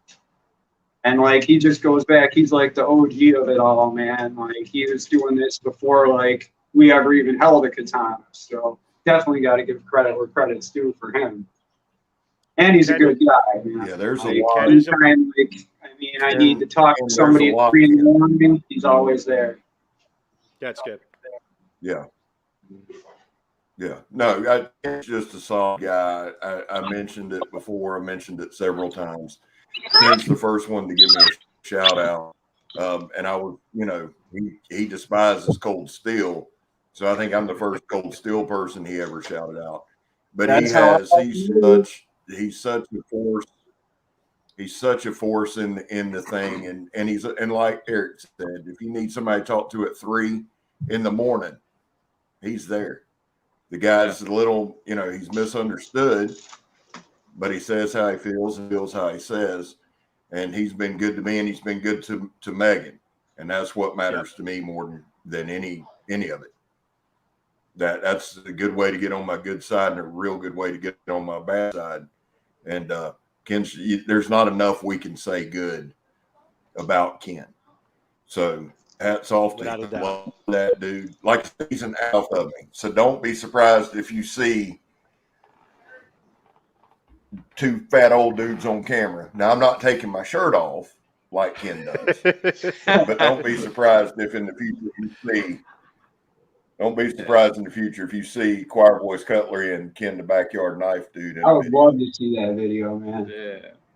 Yeah. He's a good dude, man. He definitely put freestyle. I wouldn't even say freestyle anymore. Just put bottle cutting on the map. Oh, I mean, I remember watching him do Gatorade bottles 10 years ago. Yeah. Look at me. Yeah. It all started with him, man. He's a good dude. Well, Ken is one of those pioneers out there that was doing it before anybody did it. I mean, how long has it been YouTube in Scab? Do you know how many years back are we going? At least a decade, I think. 11 least a years. decade. I think it's 11. 11 years. Yeah. Right. Yeah. Right. And here's the other thing. He not only pioneered cutting bottles and doing all that, he's big into the pay it forward. I just happened to look over. There's a Hanway battle axe on my wall. But not only was he like my first shout out, he's the first guy who sent me something. Yeah. Yep. He's gifted me tons of blades. I lost count. Yeah. Yeah. There's no telling. Like, I don't want nothing in return. Pay it forward. And definitely got to do that, man. Absolutely. There's no telling. Ken is a generous dude. Beyond. He's a generous dude. He's, like Scab said, he's very misunderstood, but he's a generous dude. And you got to respect the guy who says it the way he sees it. Yeah. I mean, that's what it comes down to. Definitely. So, let me show the battle axe. For the camera, man. What you see is what you get. And there's the battle axe. Yeah. This was the first thing ever given to me. I see you in my guest room. I'll announce you in a second. Go ahead. And it's the Hanway sword. I do want to say this. Just awesome dude, awesome giving guy, never wants anything in return. Ken's pioneered a lot of stuff, man. Had over 7,000 he told subs. me countless purchase decisions. The reason I got my first Hanway was because of him. I mean, he introduced me to Cold D. He made me a believer in the Cold Steel knives. I used to be against them, and he sent me that Tonto one, and man, I was hooked. Right. Protec. He's Microtech too. Yeah, big Microtech guy. So I mean, Ken is a good dude, good giver, good. That's any. I think I gave that Katana away because of Ken, man, just paying it forward. Right. Mm-hmm. So there's Eric again. Not to take anything away from Ken, because Ken, we love you and we thank you for your inspiration in guiding us into, getting into Tamashigiri and cutting and having fun with swords and realizing that we could actually have fun with swords. And we definitely attribute a lot of that, of what we're doing today, to Ken Backyard Samurai. But speaking of inspiration, Speaking of, I speaking just of, got a message from Matthew Jensen. let me announce it, guy. Oh, come What the on! hell, man? Sorry, I got too excited. I'm sorry. Sorry. Go ahead. Speaking of inspiration into the sword craft and into everything swords, we're very proud to be. I am very happy to be bringing in Mr. Matthew Jensen. Hello. Ah! What's up, buddy? What's going Oh on? my. What's Hello, up, hello. dude? Happy to be here. I had I got my lunch break going right now, so I thought I'd hop in. Thanks for the invitation. Nice. Hopefully it's coming through. I haven't used this thingamadoo before. The Yard StreamYard is burn. good. It's What it's actually, called. yeah, we're all on screen. I think it's going good. I was wondering if I could get more than 4 in here, so I guess we got the 5. So All right. maybe we could go up from there. That's good. We got a round table right here. There we There's the go. round There it table. is. I appreciate the excitement. All right. I'm not. I have not been watching the thingy thing because I've been in work mode. But yeah, I heard you talking about Ken, Backyard Samurai, for just a Right. minute there.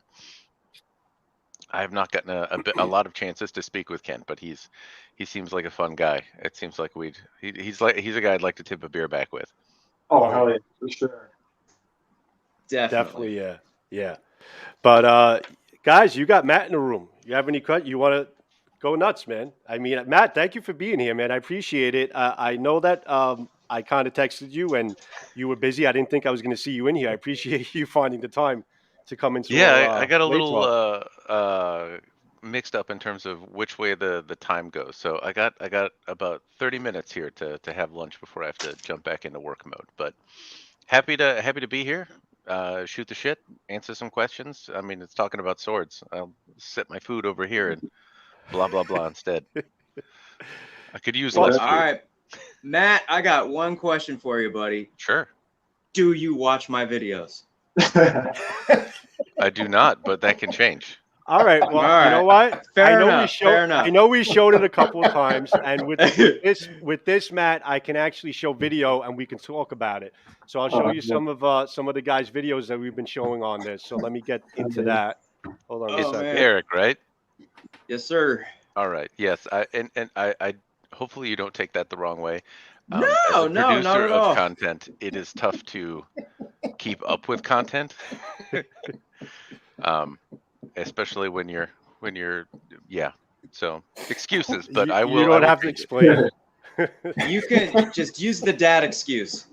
I do it all the time. I can use You're the a dad. dad. You don't got time. Yeah. I'm making my way through Game of Thrones. You know, I'm almost through season 2. I'm a little behind. No I spoilers. ain't seen a single episode of that, man. I'm kidding. I watched all that. I just haven't seen your stuff, but I'll check something out. All right, I'll show it to you Right right on. now. How about Right that? on. All right, so Oh. here is Eric There you 117's cuts. So I'll show you some of his cuts. So here we go. Oh man, I hope they're the good Yeah. ones. Man, It's every looking time I good. see that strip, dude, you got me on those all day. You have good control. Your blade's not stopping, or it is stopping, is what I mean.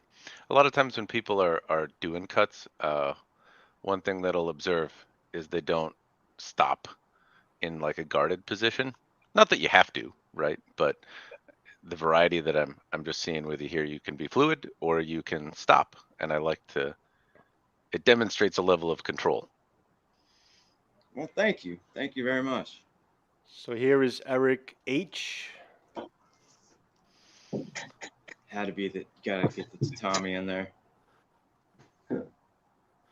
I can't do. I mean, like I can whack stuff with a sword, but I have a lot of trouble getting getting to whack 2 bottles at the same time, or have a tatami mat stand, or make it through a pool noodle. Man, I think the Hanway Elite geometry really helps with tatami mats, though, man. Like, because I've tried with other regular Shinobi Curry blades, but with that Hanway Practical Elite, man, that'll just stay up there, man. Look If at I this didn't first get those cut. follow-ups- Look at this first cut, Matt. Look at this first cut. How the tatami doesn't even move; it just falls in place. Yeah, it's not to spoil the secret sauce. You got 3 cuts. That's tough to do, especially while it's falling. Uh, Doing an upward diagonal cut, if you can land it on like a thick piece of tatami, like the thicker it is, Yeah. more likely it is to stand up straight doing that kind of cut.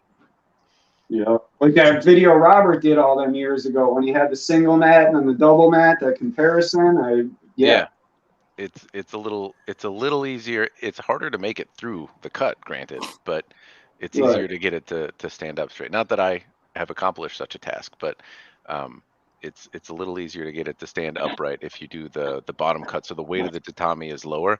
The downside is like if you don't make the cut or you don't make it through it or it doesn't stand up or it moves fast, you pretty much just wasted fucking $10 now. Yeah, So yeah, like 20, 20, $20 on a roll. yep. Dude, if that hookup you sent me, Joe, I'm still waiting for him to come. But if those 12 mats for 65 come, man, you got to share that link out because that's a hell of a deal, man. Well, they're coming a long way, so I guess you're getting them for cheaper. But I guess if you have to wait a little longer, because I mean that's a great deal. 12 mats for $65, and that's with shipping. You said? Yeah, yeah, there was free shipping, man. Yeah, I Well, busted out the credit card when I saw it, but then you had to pay PayPal, so I was like, oh well. Yeah, that's a little added layer of security, though. You could Yeah. if they never show up, you could at least theoretically contact PayPal and get your money back. Hopefully. You just keep on going on Amazon, and then they'll just keep saying that they don't have any, so then I don't have an excuse to have to get any. I'm interested in how that goes too. It's been tough finding tatami mats lately, right. and I have a pretty limited supply left. I'm also dwindling on pool noodles as well, so it's time to Oh, noodle restock. season's over. Yep, it's Yeah. I might have missed my window of opportunity. The ones on Amazon, it's a gamble. Like sometimes you'll get the good ones that are nice and dense, but the last 4 boxes I've gotten have been them them really loose ones that are not conducive to cutting at all. And it's a gamble with the Amazon ones.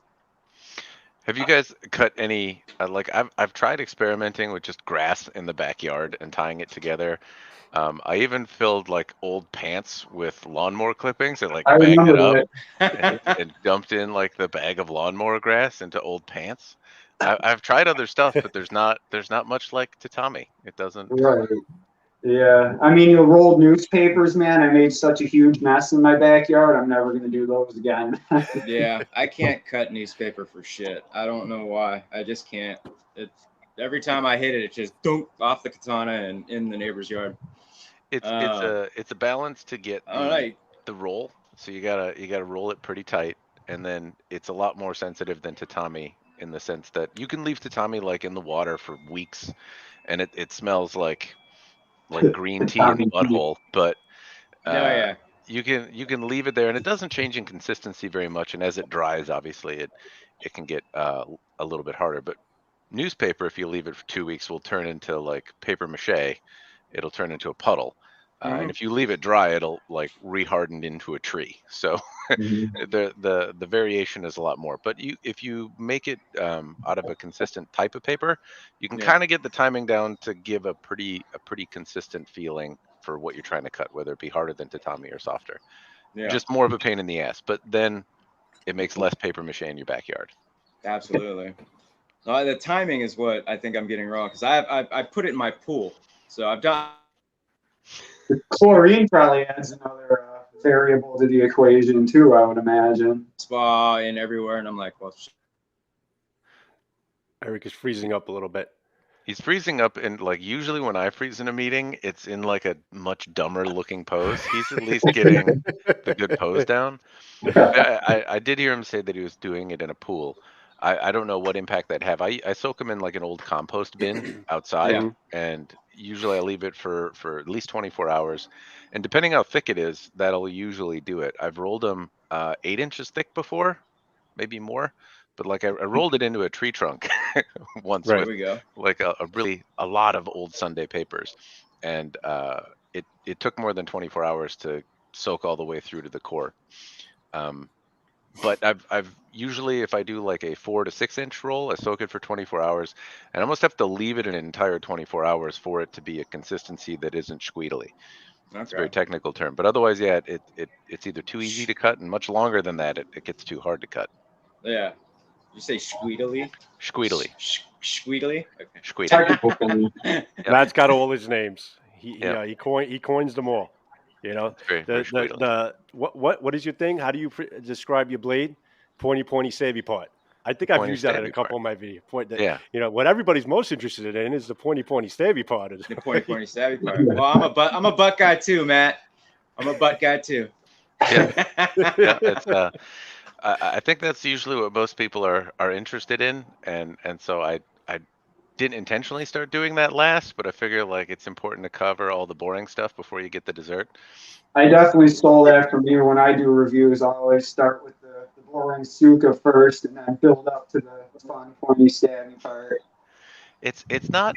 It becomes less boring over time, and Oh it's yeah. unfortunate that like at least most of the blades that I review coming out of China, like they haven't proceeded or progressed in the same way that the blade has. It feels like there's generally pretty decent steel coming out, interesting patterns, and almost like a Chinese take on a Japanese sword that has merit, right? It's got its Right. own thing and its own art, and it's pretty to look at. And even though they're uniquely Chinese Japanese style swords, they're pretty good. Oh But the kosher eye is still shit. Like it yeah. Yeah. sucked. And Mhm. I wish like I get good stuff out of them sometimes, but it's usually like when somebody at their shop makes it. The Hanban katana that I played with recently had Right. kind of a water jet cutout, and while it was less than comfortable, it was still pretty to look at, even though it was very simple. I had one on a Ryan sword too that somebody in their shop must have made, and I understand that it must take time, but it's like just do that more often. Offer it for more money because I think it's that handmade side of things they can, Right. they just don't. Yeah, I'd gladly pay a little extra for proper sukimaki, and all the bits and bobs to make. Because I mean, you can have the best blade, but if it's mounted in a cracked kochi ray, I mean, it's useless basically. Yeah. It's Well, have you that seen handbond sword looked like it broke really fast. How long did that handbond sword actually like take you to actually break? I mean, it it's wasn't like a time it's a little lapse, bit but I longer mean, than what's in the video, right? So I speed it yeah, up and I pull out some of the boring parts and where I fart off camera and that kind of stuff. yeah, There's not much longer than what's portrayed though, honestly. So there's a few more whacks into the metal pole, but I the important part about that one is I didn't have to flip it on the backside to break it. yeah. It eventually just kind of broke of its own own volition there, and uh, I would agree. I thought it broke. Okay. I thought it broke quicker, but I'm having to kind of reevaluate what quick is given given my current testing method and the croquet stake of doom. It tends to break things a little more expeditiously than previous methods have. So Right. I got to keep that in context. But if I look back to like the some of the stuff from LK Chen, like the little Royal Arsenal Dao that That's a I fun got. So it's sword. this little stick of a sword, right? It's thinner than the katana. It has less meat on the bone. I mean, you'd think it's a little closer, and I can't swing it with as much force because I can only get one hand on it. But you can kind of see my body language in the videos. I'm not really swinging for the fences, and that thing took a really long time to break. So uh, been a few smaller ones that have really impressed me and kind of showed me that the steel, even on the croquet stake of doom, can last a while. Yeah. Uh, but at the same time, is it really fair to say it broke quickly? And that's I hope what people can make up their own mind about, right? Um, I whack trees, I smack it, I throw the thing across my lawn. I do I do a bunch of nonsense, and it's fine. It stays straight. It does all the stuff. And I think in most cases that's gonna kind of exceed the realm of what people are gonna do with it. Um, but obviously, chopping into a metal stake is Yeah, it's an iron steak is inevitably gonna yeah, not give I'm you the surprised at results how you quick want. it turns it. And I'm glad I've kind of figured it out. When I first started with the croquet stake of doom, I was the first and second time I was like, I might have to reevaluate this. It is starting to Yeah, come back at me. I've kind of got it figured out, but it's still like we're figuring each other out. Like it's Well, for argument's sake, yeah, you just brought that into your reviews. Well, not too long ago, and you weren't using it for like the earlier reviews, your destruction with the Ronins and all that. So yeah, so you gotta, I guess, put that into context a little bit. It was actually a gift from a fellow sword friend who doesn't like to make videos because uh, job related reasons, kind of nervous about putting face on camera and stuff. But Right. a fellow sword friend had talked about the croquet stake of doom, and he was doing some testing with it. And so this croquet stake has had Rick Barrett blades whacked against it, and Oh, Jody Wow. Sampson blades, and Clark blades, and Nice. not, Wow. I don't think to the point of destruction, but a lot of those dings in it are from blades that are pretty fancy. It's got a long history in damaging swords and testing edge retention. So he said, "Hey, I'm not going to use it as much. I'm kind of getting away from doing these shenanigans. May it live long and break more things." And I said, yeah, I can do that." it's very honorable. And now I know the lineage of the croquet stake of doom. Yeah, All right. Yeah. yeah. There you go. It Never was knew not it. a term that I coined. It's the existing name from the All Well, previous. right. before you, I mean, you had it in a vise in the garage, and you're bending it back Yeah, and forth and bending it I back and forth. You that heard it on Blade Talk. that is the method that I used to use. So at the time when I was testing those Ronin blades, one, I didn't have the same recipe for it that I do now, and two, I didn't have the same tools. Right, I didn't have other swords to break them against necessarily, or set up to do that, or even the thought process that like, oh, I should try blade on blade things. All of that's come from feedback from YouTube and people talking to me and being like, what would be helpful is if you blah, and if it's reasonable to do, then I try to. Well, since this show, Matthew, and again, thank you so much for being here. Since this show is really talking about cutting. I mean, predominantly, two Erics, they're showcasing their cutting and what they could do, their doubles, their triples. We made a chat. We put out a challenge for them on the show that they need to go for the quadruples to see if they can, get the quadruple in. So that's an open challenge for both Erics, okay, to try and make that happen. What advice would you give to anyone who is looking to use the swords for backyard shenanigans, as you call it, backyard cutting, having fun with the swords? Any advice you want to give to people watching this Blade Talk in terms of cutting and having fun with swords? I mean, I think you guys can give just as much or more advice than I can on the subject. Um, be safe, have fun, and I guess the only thing I could think of outside of probably what you've covered is have some thought about what you're actually trying to accomplish, right? And if it's just backyard shenanigans fun, you're going to cut shit in the backyard, that's totally fine. That's a thing that you can achieve. Relaxation is great, and then do that. If it's to work on like a martial task or to cut something or to be better at it, then think, what do you need to do that? What I tend to see, uh, and what not what I tend to see, but what I also tend to do is like go back there and be like, I want to kind of work on something, and then I just kind of go cut shit and have fun, and I don't necessarily achieve the goal that I set out to do. So I've if you think about what you're actually trying to accomplish, fine. If it's just go whack bottles, try some stuff, that's great. If not, then make a target and actually, like bring a Sharpie out, try to draw the line you're trying to cut. Or if you're trying to practice with a sword that's really, really good with quick, tricky cuts, try to do something that it's not great with. It gives perspective on Right. like which sword you would bring and where they excel. Set up some horizontal newspapers and try to get big, long, sweeping cuts that are even and straight. Try to get a protractor out or something with a measured angle on it, and try to make a consistent angular cut rather than just through a target. If that's your goal, again, I don't want to diminish anyone that's going in the backyard and just cutting shit for fun. It's fun and it's awesome, and that's totally a goal. But if it's not, then don't cheat yourself. I Right. do. That's why I'm saying it. I'm not trying to. I totally go out there and do the same thing. Fuck the protractor. I don't want to go out there. I'm gonna go whack shit. Or I get into it and I go Hulk smash and I forget to actually try.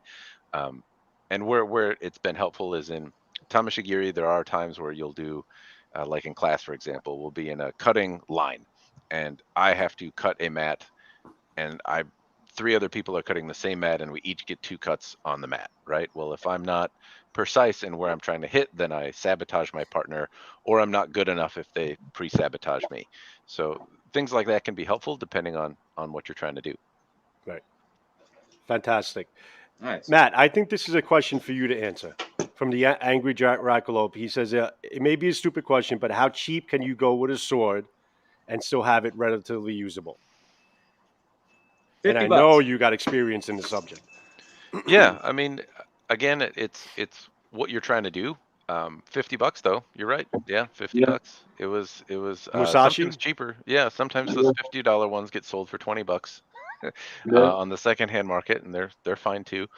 And you can practice with them and dull them and use them for EI, and you can do all of that same stuff. Paying more money certainly can get you more. It can get you more refinement. It can get you lots of little nuanced enhancements, but $50 will get you something that you'll probably have to sharpen the edge to do some of the fun tricks, and you'll probably have to invest a little more time keeping it sharp, but you can totally get by with just that.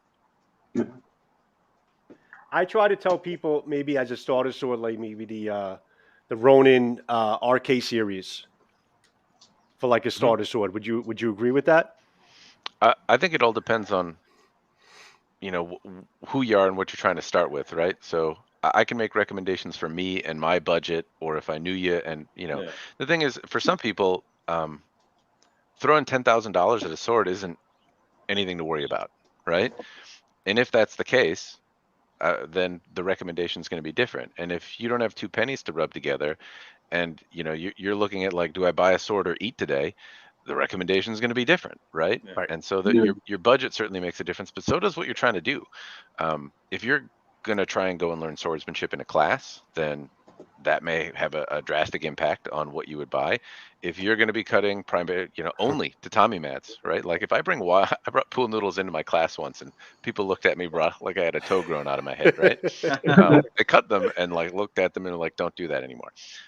So they cut exclusively tatami mats, right? If that's what you're going to do, there's swords that are kind of engineered to do that really well. If you're going to do kind of trick cutting bottles in the backyard, you guys have way more experience at that than I do, and I would say that it seems to favor lighter, very sharp blades, and you're not necessarily going for something thicker or robust. Like, I don't think you would look at your best blade cutting water bottles that you can pull off some of these that you would think about doing a quadruple cut with, and say, if somebody's swinging an axe at me, this is what I want to block it with, right? Yeah. So Absolutely. it depends on what you're trying to do. And people look at a katana all the time and say like, oh, they're all the same. This one is they're all katana. Well, they're it's just like a knife. A fillet knife is really great for filleting fish, but it's not so great for chopping through bone. Right. And you Yeah. would want something a little more bespoke to Right. the purpose. Two things. I know, Scab, you have to come off at 2 o'clock, Yeah. right? Scab, Yeah. you have to come off at 2. I know that Yes. Gruggs had just said talk them into European swords. Now, Eric Hussein, you have European swords. You use Oh, yeah. European swords in your cuts.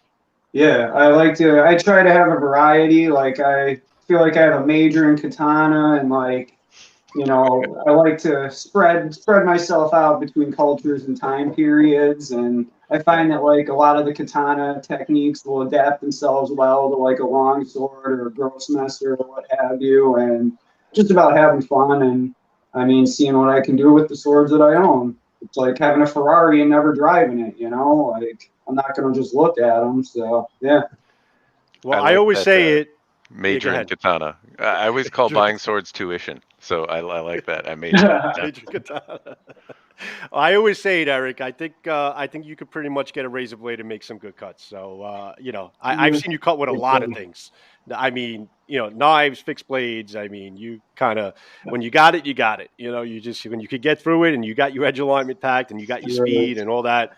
You can pretty much use anything and be successful. In terms of your cutting. Yeah, and like learning the nuances of the different styles of swords. Like, I mean, you got a katana that's, I mean, two hands usually, but then like you throw a Filipino sword and the blade's leaning a little forward, the handle's different, and like just trying to learn the little nuances on how you got to pull the cuts off with different styles of swords is something I find interesting and I like to pursue, and that's why you see a variety of swords on my channel. Yeah. I haven't made it to the European swords just yet. Oh, we're I'm gonna get you. still Don't stuck worry. on katanas. I'm there with you. I haven't been. I'm still trying to decide where I'm going to start. So I haven't. I haven't had my fill with Katana yet. To really. But yeah, I definitely want to branch into the European swords. Grugs. I know that's to answer your question there. Yeah. Well, there's so many different levels of katana that I mean, you can stay on that particular sword and Yeah. just have something different every day if you want. But I'm sure the same for European swords as well. But I'm yeah, like you said, Joe. I haven't had my fill of katanas just yet, so Right. still working on it. Right. Right. There's a little bit more variety.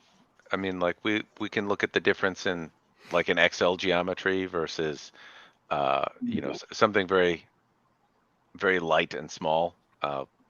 If I look at the Hanwei stuff, because I think people are maybe more familiar with it, like the Hanwei Shinto versus say the Musashi XL or something like that, right? Yeah. Very different blades, very different geometries, different intentions and purposes, but at the same time, the European stuff has a way bigger a way bigger amount of variety in it than. Yeah, I mean, you got the cross sections and all that, man. Like, I'm just now getting into that can of worms, man, and there's so much to learn about all that. Yeah. Yeah, so katana also have kind of different Right. Yeah. sections. They tend to be less meaningful because generally speaking, there's one big bevel on a single edged sword, and the spine can do all sorts of different weird things and taper in different ways. But they also don't generally go much more than 1.5 inches wide at the cross section, Right. and they're not usually much smaller than an inch, maybe just under an inch wide. So you're talking about like the difference cross section wise of 1/2 inch. Obviously, there's variation, but like as an average, that would be fair. And with European swords, obviously, anything that you want to throw in that realm, it can go quite a bit wider, and not usually much narrower unless you're talking about like an S-stock or something like that. But yeah, there's a lot of variety. Eric, what odd sword do you not have in your collection yet that you want to try cutting with? Oh man. Probably like a Compulon, actually, because I've been getting into the Filipino blades. I got a few pieces from traditional Filipino weapons, but the Compulon, like those blades look like they're beefy enough, and that seems like I think that's going to be next on my non-katana sword purchases. They're fun. Yeah, I see They your look videos on them, man, and like, yeah, it looks like a piece of a cutter. European swords look fun to cut with. They really do, especially with the double edge with tatami. Forget who does the videos, but I mean he's just going up down, and it's just ching ching ching ching ching, just You taking the can try tatami something off. familiar. The messer is a little bit more Messer? familiar, and recently I've Yeah, been playing with some pieces from Lands Connect Emporium, Okay, and I'm a small tall guy, so yeah, I don't necessarily think that that's too big a problem. I mean, you probably held some variety of sword that I've rambled about, and if you can manage your way around a Hanwei ska, then these tend to be smaller. But the familiarity with a messer of similar length and a katana at least makes the step into European style blades a little more comfortable because it's yeah. not all that different than what you're swinging around now. yeah, I definitely agree with that. Like, I got that Condor Grossmaster, and like, I can get that in my hands. It's kind of like a heavy katana, basically, and the techniques just kind of adapt themselves. And pretty much anything I can do with the katana, I can do with my master. And yeah, I can do more. I can wholeheartedly poke agree. myself in the head with a quillin. That's what I do. Oh yeah, A that lot. too. Yeah. Been there. Yeah, a lot. It's Yeah. something that it's really hard to not do because I believe it's called Jodan, but you hold Yeah. you're holding Yep. your hand up in a particular spot, and the sub on a katana is small and doesn't poke you in the skull. But a lot of the times, especially you get familiar, like bringing your hands to that position very quickly, Yep. it's almost muscle memory, and then I jam the quillin right square in my noodle, and Yep. that's it. Oh man, that sounds like something that I would do. Yeah. All right. Yep. So be wary, or wear a helmet. Safety first. Safety Yeah. first, gentlemen. Without a Uh, doubt. Yeah, Always that's think one of about the what you're reasons. doing. Like, I'll comment on like the pointiness of the quillins and the crossguard if it's like sharp on the edge, because I usually find out from firsthand experience how comfortable it is to thwack yourself in the face with it. Yeah. So I think we kind of lost Scab, and I don't know if we lost him. And I think he had to rush, go to work. I know he had to get off at around 2 to kind of get to work. But I don't know if he's coming back. But we kind of lost his connection there. But Scab, if you're listening, if you want to come in, we're going to close it off in a little bit. But Matthew, I got to say, fantastic, man. Thank you for coming on. And Anytime. you have to know how much we take from your channel and take from your knowledge and your advice, and everything that you do on your channel is fantastic, and we take so much from it within our sword community, and it is definitely an honor to have you on, on Blade Talk, talking about cutting and everything sword related for that matter. Happy to do it. It started with the Ronin videos. It started with your Ronin videos.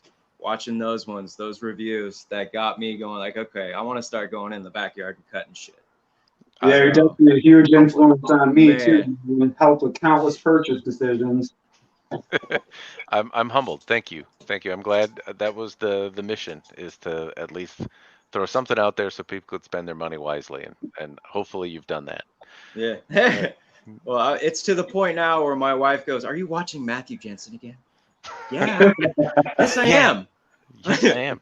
Well, does it have to be on the big screen, Eric? Yeah, that's I'm glad. It's I mean, you guys know, if you make videos, sometimes it can be thankless work, and so it's always, I probably don't show it real well, but it's genuinely a big ego boost to hear that there's been an influence on whatever I've done, and it's helped you in some way and inspired you to do it yourself. I Absolutely started doing it because I didn't think there was anyone like talking about swords, and I went to go buy one and spent money poorly. And it seemed like every other hobby out there, every other thing that you could buy, had a lot of knowledgeable people with different opinions out there, so that people could garner information and learn about things, except for swords. And so hopefully you guys keep doing it so I can knock it off, because I definitely do not have time to be doing this, but I keep doing it because it's real fun. Yeah, Definitely. Well, you just had a new addition to the family not too long ago, right? I did. I got a little baby. Congratulations. Yeah, congrats, man. He I'm wakes up surprised you really have early. free time for this right now. Yeah, it's well, it's lunch. Well, I Yeah. almost have to get back to work, but yeah, it's you know, babies, they wake you up early and they scream and they shout, and yeah. But every now and again, there's a weekend day to go whack shit in the backyard. I bring a camera along and it works out. But videos have certainly progressed more slowly, and it makes me feel bad because like people send me their stuff to play with. I think I've had sword friend Ian's messers for like 6 months now, and you can actually see them in the gun case over here. There's pieces from Sterling Armory that Chris dropped off that I have to play with, and it starts to pile up, and time time doesn't pile up alongside it. But Yeah. you know, more I've fun for got you. three It's myself, and oh, go ahead. I've got three myself, and I feel your pain. Sorry, the cat just jumped on my lap again. This guy. Yeah, it's no complaints. My daughter is older. There's a 12-year gap between them, so it's nice to have somebody that can help with babysitting, but at the same time, like, two opposite ends of like the necessity and patience required of parenting. Like, I'm gonna wake you up at all hours for stuff, and then, like, teenage girl drama. So it's a hoot. It's a hoot. Yeah. I wouldn't have it any other way. Well, listen, finding the time when you have the little ones. I mean, my kids are a little bit older. They're a little more self-sustained. They think I'm crazy for what I do. So that's, but it's definitely finding the challenge to. It's a challenge to find the time to actually, keep on making the videos and doing, whether you're doing reviewing or if you're, recording yourself cutting. There's definitely that challenge in trying getting it. A lot of people don't understand that there's a lot that goes into. I mean, the content creators do. There's so much that goes into making up these videos, planning what you're doing, and kind of executing and uploading, downloading, and doing all that stuff, doing your research. It's there's a lot of work that definitely goes into it. There's a balance of stuff. So I have things a little easier than some in some regards, in that I have a place to store targets, right? So I have space, and I can buy pool noodles in bulk and stick them in the garage, and I can go in my backyard and chop stuff around and not, Joe, I know that space and where you get the ability to cut is a challenge. If I want That to do is, it, I can just go in the backyard. yeah, Yeah. But at the same time, there's other obstacles to making videos that people don't necessarily see, and it's not so much in cutting, or something where I'm not talking and I'm doing a task that I can do even if I'm in a shitty mood, but like talking and like you're watching yourself back, you're like, God, I'm such an asshole. Like Yeah.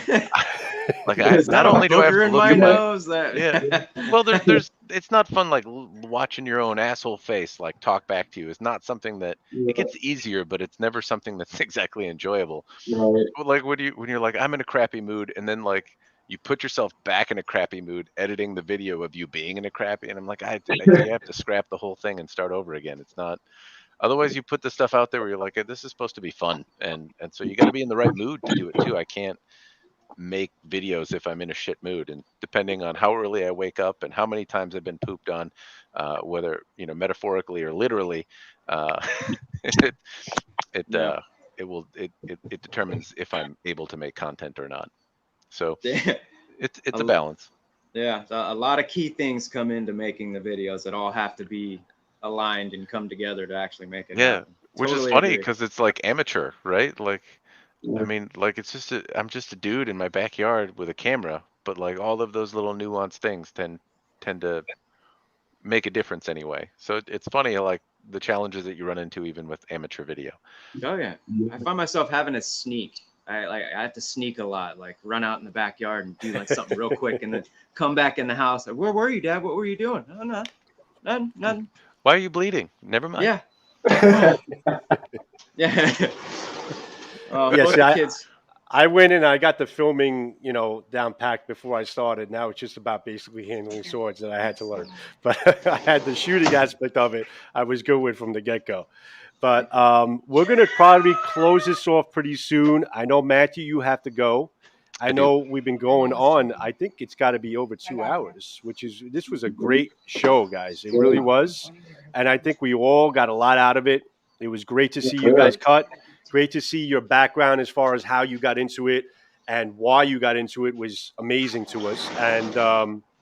And we just love seeing you guys, and we love enjoying the ride, with you guys and seeing you guys do what you do, and kind of influencing other people to take up the hobby. And it's a great hobby. It's like I said before, putting your energy into something um, meaningful to yourself.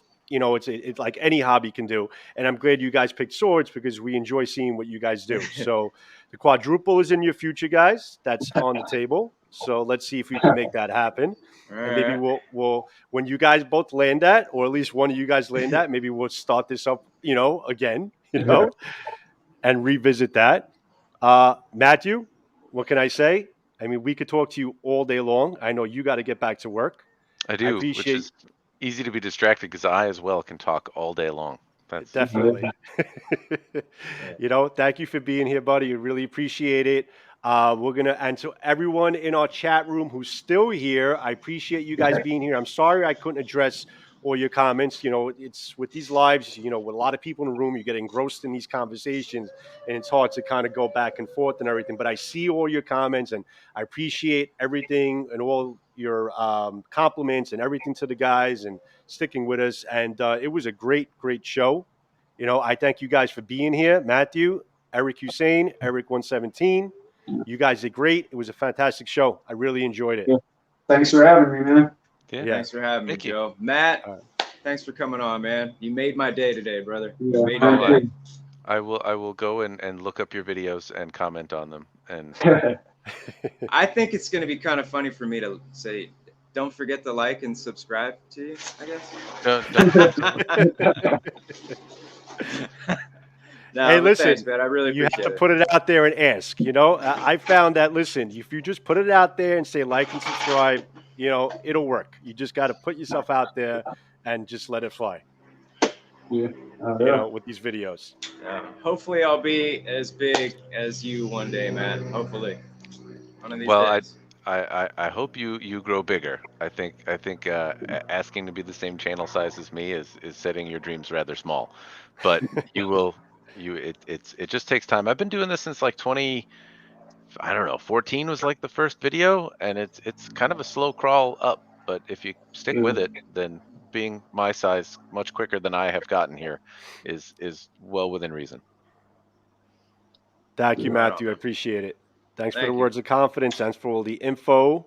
And to everybody in the room, thank you for being here. I'm going to probably sign you guys off. Guys, thanks for being here. I'm going to close it up for everybody. Love each and every one of you in the room. Love everyone in the chat room. I'm going to get you guys off the screen, and I'm going to close off Blade Talk. Guys, thank you. Thank you Thanks for for being watching, here. guys. I Cheers. appreciate it. Thanks, Cut guys. safe. Thank you. Cut safe. Cut safe. Cut safe. Absolutely. Cut safe. Safety is key. And have fun cutting, guys. You see these guys, how much fun they're having cutting. You know, have fun, but be safe. Definitely. We'll definitely bring this up another time. Thanks, Matt. All right. Right on. Later, guys. All right. All right. Later, guys. All right, guys. Thanks. I know Scab had to run. I feel bad that he had to kind of run off the chat room. I know he had to get to work. I think we kind of probably lost his connection, and then he realized that he has to get to work. So, but that's what happens when you have, three big sword guys in the room. It just, takes up the conversation and just it keeps on going, and we don't stop. And we could have been going for a lot longer than that. So, to everyone that's left in the room, we got Nikki St. Laurent, Almond Sweatpants, Pete Morrissey. What's up, mate? Maurice Clemens, love you, bro. Hasbro Joe, of course. Grugs, Pure Water Kathleen, everybody. Tina is always front and present. Air Guns and Air Power, Ron. And to everyone else in the room, everyone who came and went. We had Big Red EDC. A lot of guys, I can't really remember everyone that was in the room. I'm sure you guys be able to see the chat, I guess, when it becomes live and with the video itself. And you guys could take a look at it because there was some great commentary and a lot of people joined. If you haven't so far, guys, Eric Hussein, Eric117, if you haven't subbed to them yet, I'll leave the link in the description for you guys to sub. You'll definitely enjoy their content. They're great cutters. And Matthew Jensen, a very special guest. I mean, he's pretty much, our godfather in terms of sword reviews and trying to gear towards everyone towards the right purchase with their katana. If you're looking to buy or invest in katana or European swords, definitely check out Matthew Jensen. He's a wealth of knowledge and a great resource in everything swords. And I'll leave his link in the description as well. So if you are a passerby, guys, we would love for you to subscribe to our channel, Sequoia Boys Cutlery, and to Steel Forge and Fire Sword and Knife, where I'm hosting Blade Talk, which I'm hoping Blade Talk will end up on its own channel. That's what we're trying to gear in towards, and eventually get into a podcast. So I appreciate you guys. I love everyone in the room. Thanks to all our chat room friends. Ryan, I didn't mention you yet. Everyone in the room, I love you all. Thanks for all your comments. Thanks for sticking with us for, plus 2 hours. I think we're at 2 hours and 3 minutes. I'm going to be closing it off pretty soon. Thanks, guys, for being here. Love you all as always. Thanks for joining Blade Talk with Scab and Joe. Thanks for being here, and we'll see you until next Blade Talk, which very special guest coming soon. We're going to be making the announcement coming up very soon. It's a great knife guy that you all know and love, and he's going to be coming a lot sooner than you know it. So have a good one, guys. I'll play the title one more time, and I'll close it off. Love you all. Signing out.